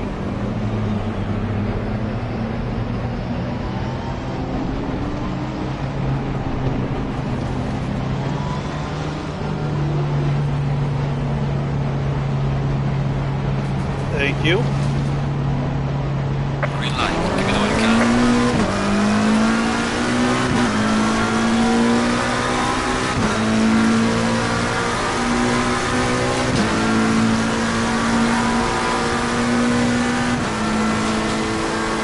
And here we go. Car on the left.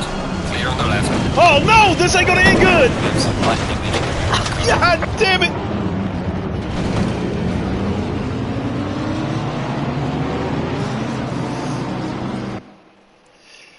That one was all my fault. I missed my brake marker.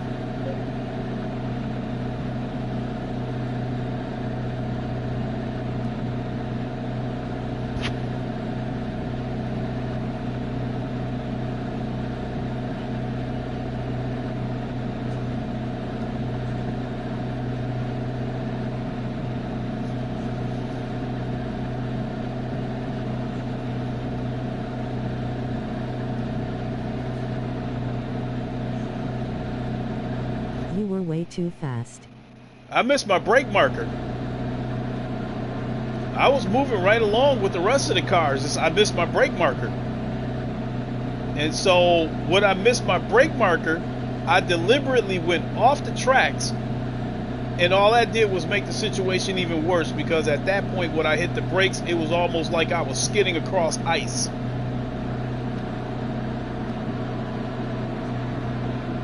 Because if you noticed at the race start, a few of the cars dropped back on purpose because they were getting ready to do that last and first shit. Watch out.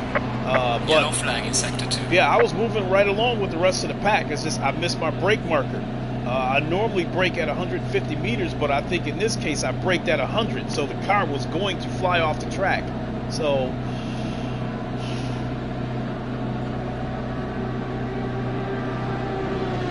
Faster car coming up behind you. the cars must be wrecking all over the place because I'm starting to see people drop out of this session.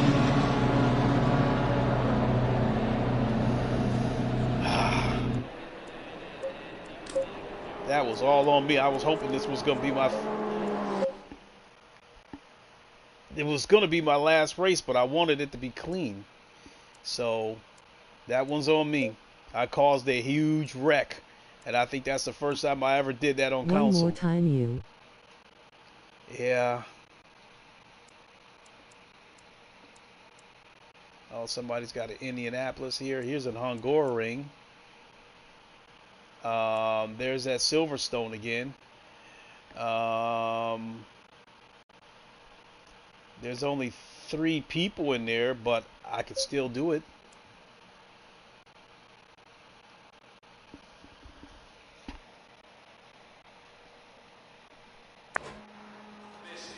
Oh shit, there's actually 7. All right, even better. Let's qualify.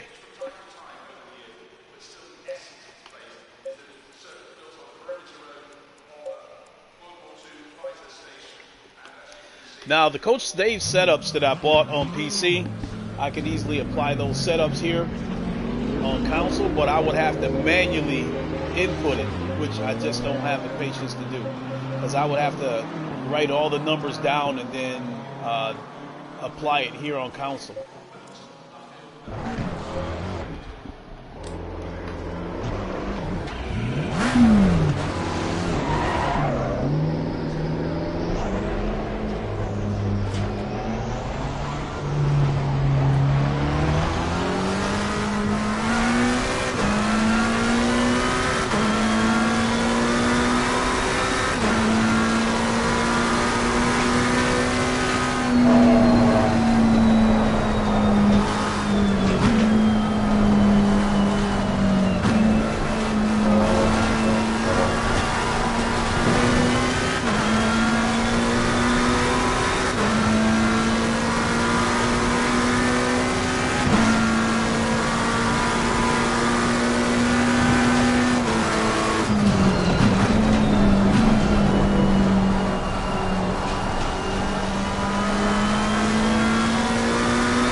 Oh shit!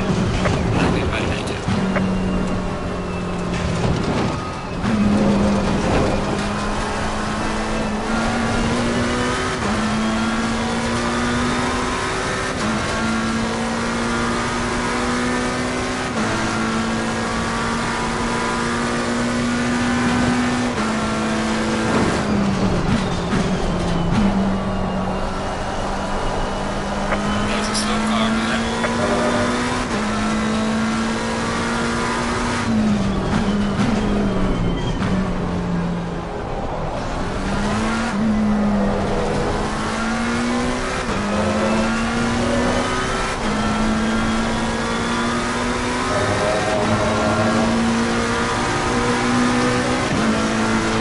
slow car ahead.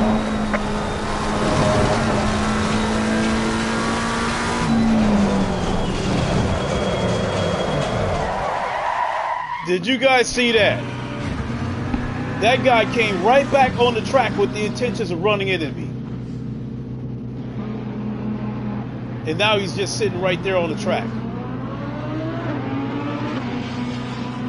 What Dive bombed. what an asshole. He pretty much just killed my qualifying with that shit.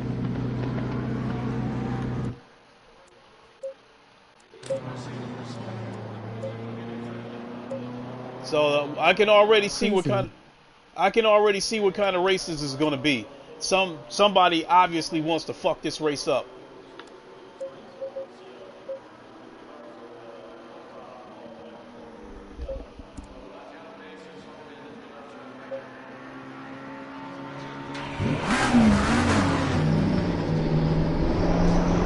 Low tire pressure, stay clear of the curbs.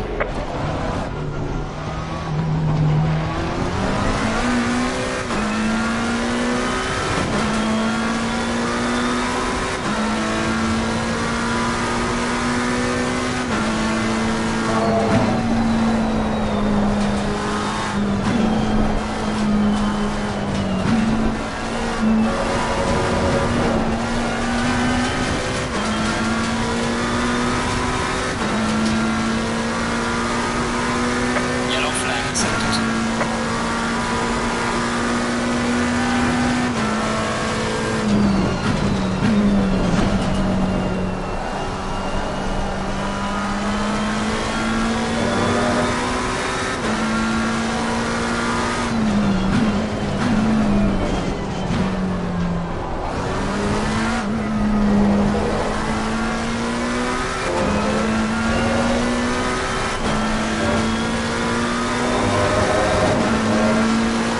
Yellow flag ahead, check.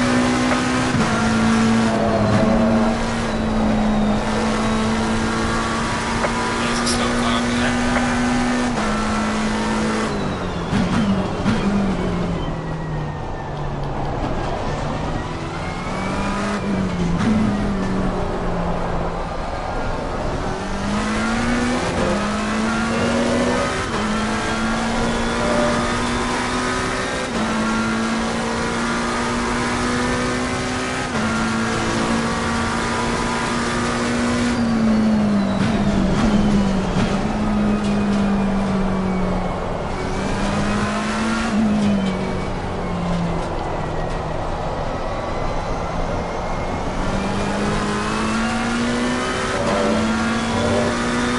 Yellow flag accepted. Session is now.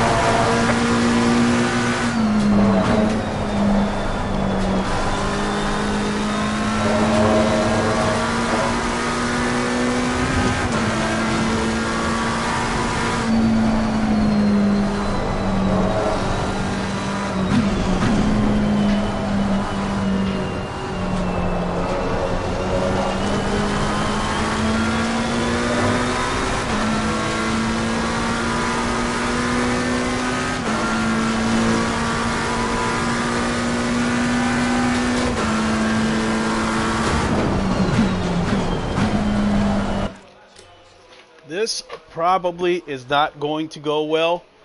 Damn, this lobby filled up quick. I mean, I think we got over 20 cars in here. And we got one lone asshole. I think it's that Dome Akron, who's qualified ninth. Obviously, he intends to fuck this race up because he jumped right on the track in front of me. So, matter of fact, he's right behind me. He's right behind me in that black Lambo. He's probably going to try to fuck this race up.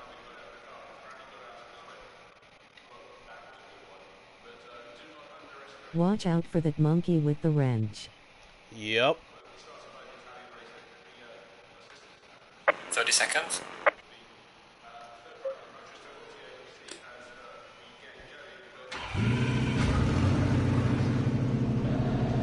It's 9:40 p.m. local time.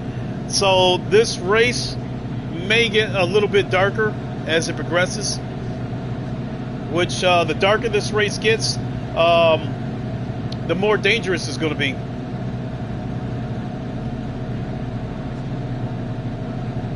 $17 cars. Going double file.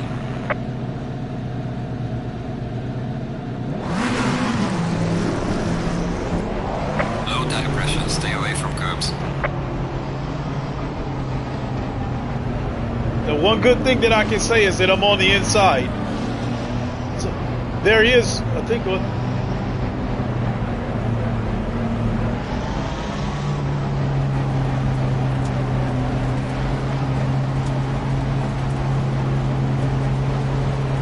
light, go, go, go. Car on the left, clear on the left. God damn! Some light damage on the left.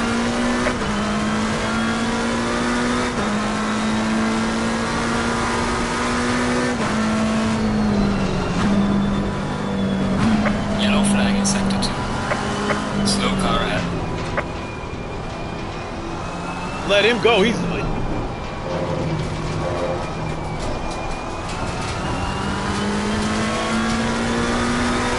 There's a slow car ahead.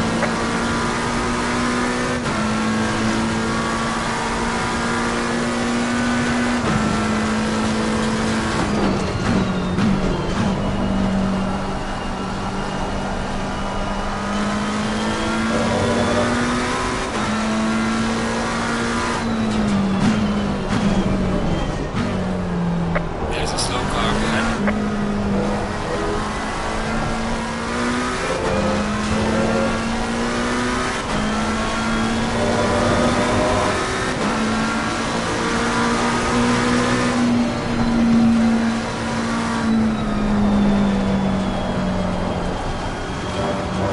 Car on the right.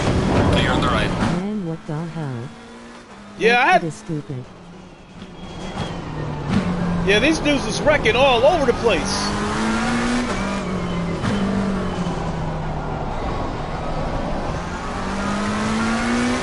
An unsafe rejoin. Yellow flag in sector 1.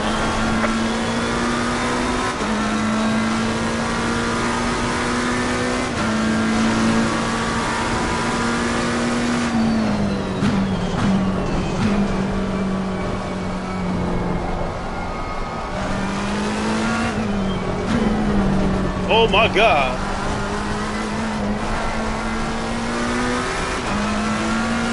Yellow flag ahead. Be careful.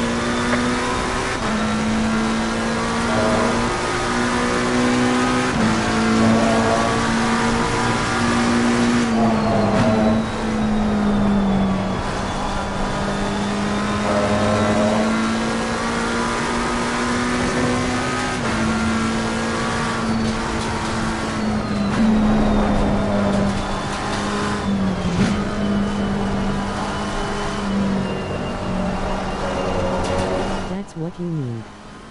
Get ahead of the pack. In this case, I survived the pack.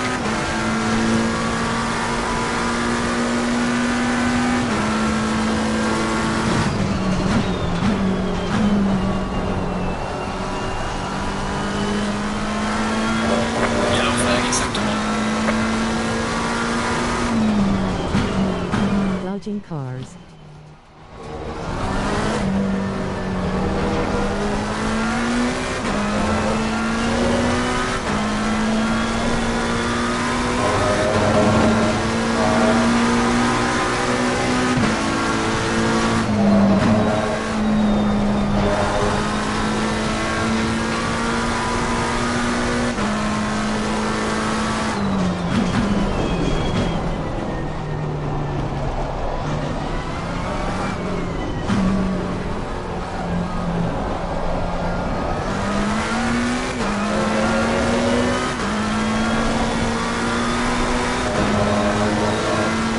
It was hard to see that corner.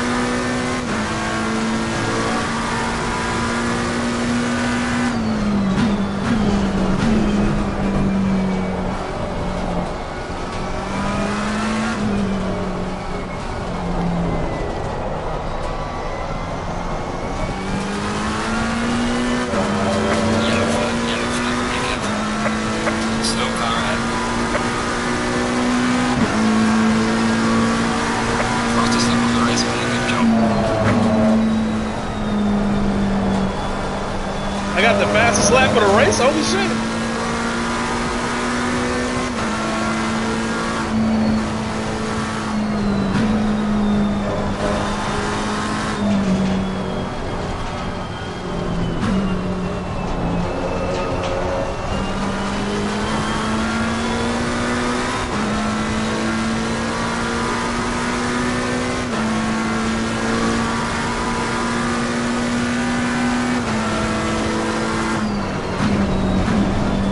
I can't see these corners until I'm right up on them.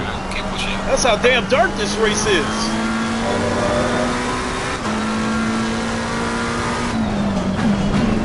I told you guys this race will probably get darker as it progresses.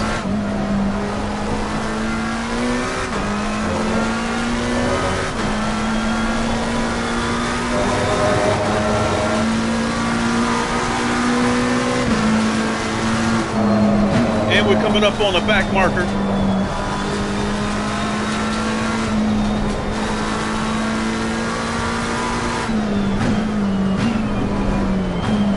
He's got me scared.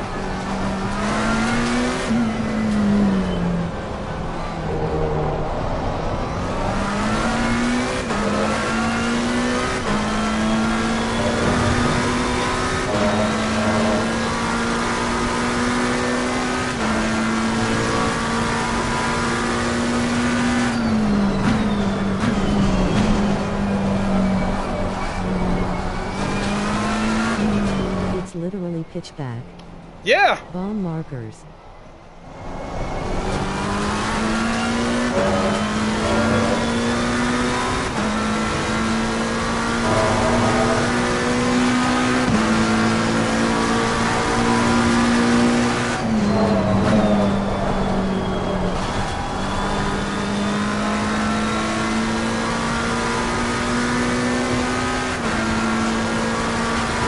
Slow car ahead.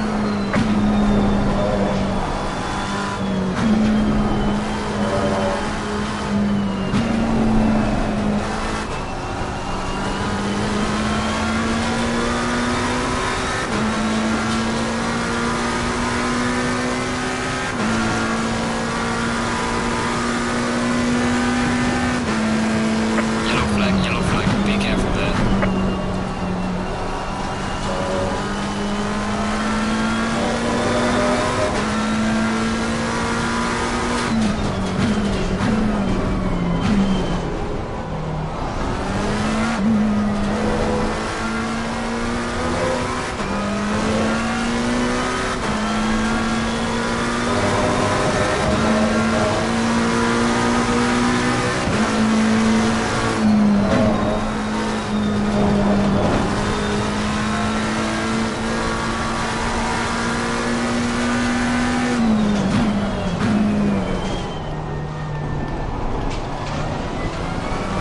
Yellow flag in sector 2.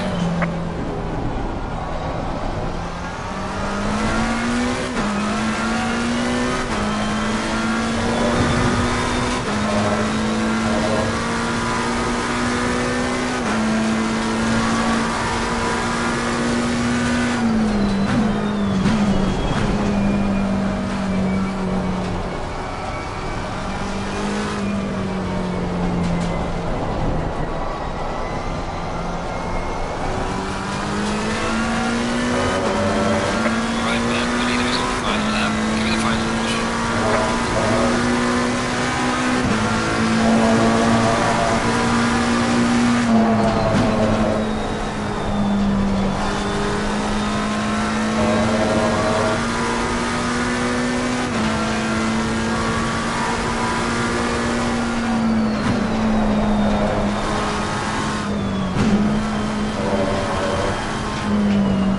Slow car ahead. Another idiot.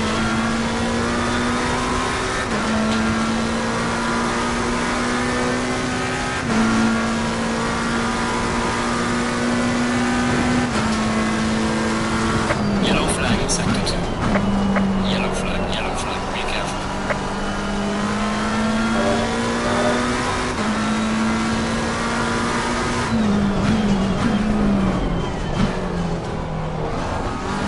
WTF. Yeah.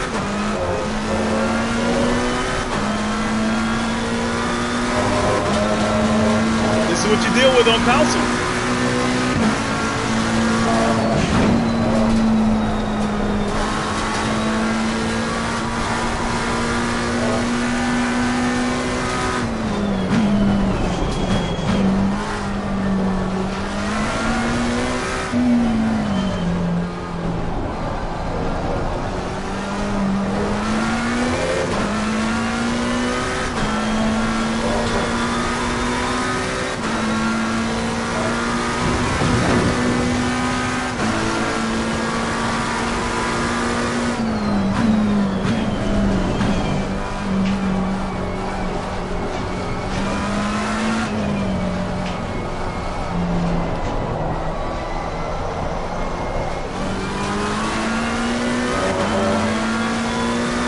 Even was finished, alright. Excellent job, mate. P3, you're on the podium. Now bring it back home safely.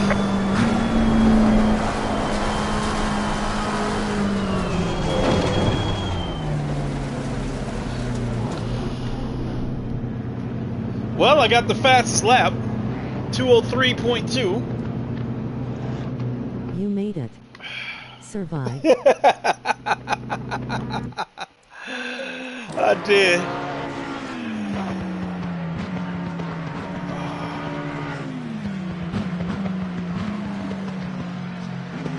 GG, man. Thank you. That race was scary as fuck. That race was scarier than the PC race because it was nighttime. I'm not in VR, so everything was like super far away, and I couldn't see shit until it was like boom right here in my face. And then all these reckless drivers all over the place. That race, I don't know if a race ever scared me on PS5 more than that race did. That race was scary as hell.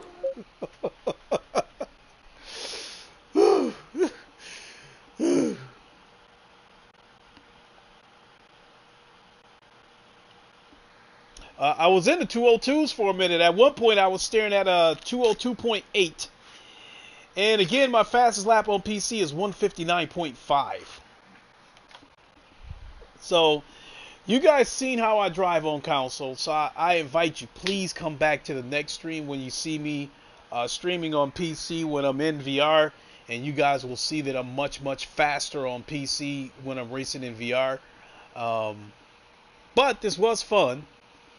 I didn't come anywhere near my PC lap times.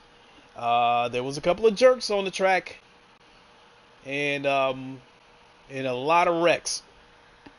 But All right, Lincoln. See you around. Tantrum, thanks for popping in. I really appreciate it. Whew, I think I'm gonna get up, throw some wings in the oven. I gotta see that. Oh yeah, definitely Speed. Definitely check me out. When you say, I'll put it this way: whenever you see the words MetaQuest Pro in the title of the stream, it means Dinner I'm on time. PC. It means I'm on PC. Oh yeah, absolutely. I'm about to heat up some wings, make some barbecue wings. Yummy, yummy, yummy. But yeah, all in all, that was fun. I definitely want to thank you all for tuning in. Whew. I will do this again. It was fun. It was challenging. Yeah, a few knuckleheads on there, but what are you gonna do? And you know what? It's great. You know, I actually have more fun playing this game on PS5 flat screen than I do playing GT7 in VR. I just have not had fun with GT7 due to all the dirty racings and the terrible penalty system. I just have not been having fun with it. This was fun today, and I will definitely do this again. So, all right, folks, I'm blabbing now. Let me get my ass on out of here. Thanks for watching, everybody. Really appreciate it. Tomorrow or Thursday, we will get back on track with my Growing Up a Mayweather channel, where I tell another story about growing up with Floyd, with my cousin Floyd Mayweather. I've already got a story picked out for you guys, so Make sure you check it out. Growing Up a Mayweather. You type Have in. good one. Yep, you too. You type in Growing Up a Mayweather. You'll see the picture. You'll see a really old picture of me and Floyd, and then for the banner, you'll see another picture of me and Floyd where Floyd's wearing sunglasses. So check me out on that channel. Listen to stories of me and Floyd, me growing up with Floyd and the rest of my family. And, hope to see you on that stream, and I will definitely be back this week with a Low Field Motorsports daily race as well.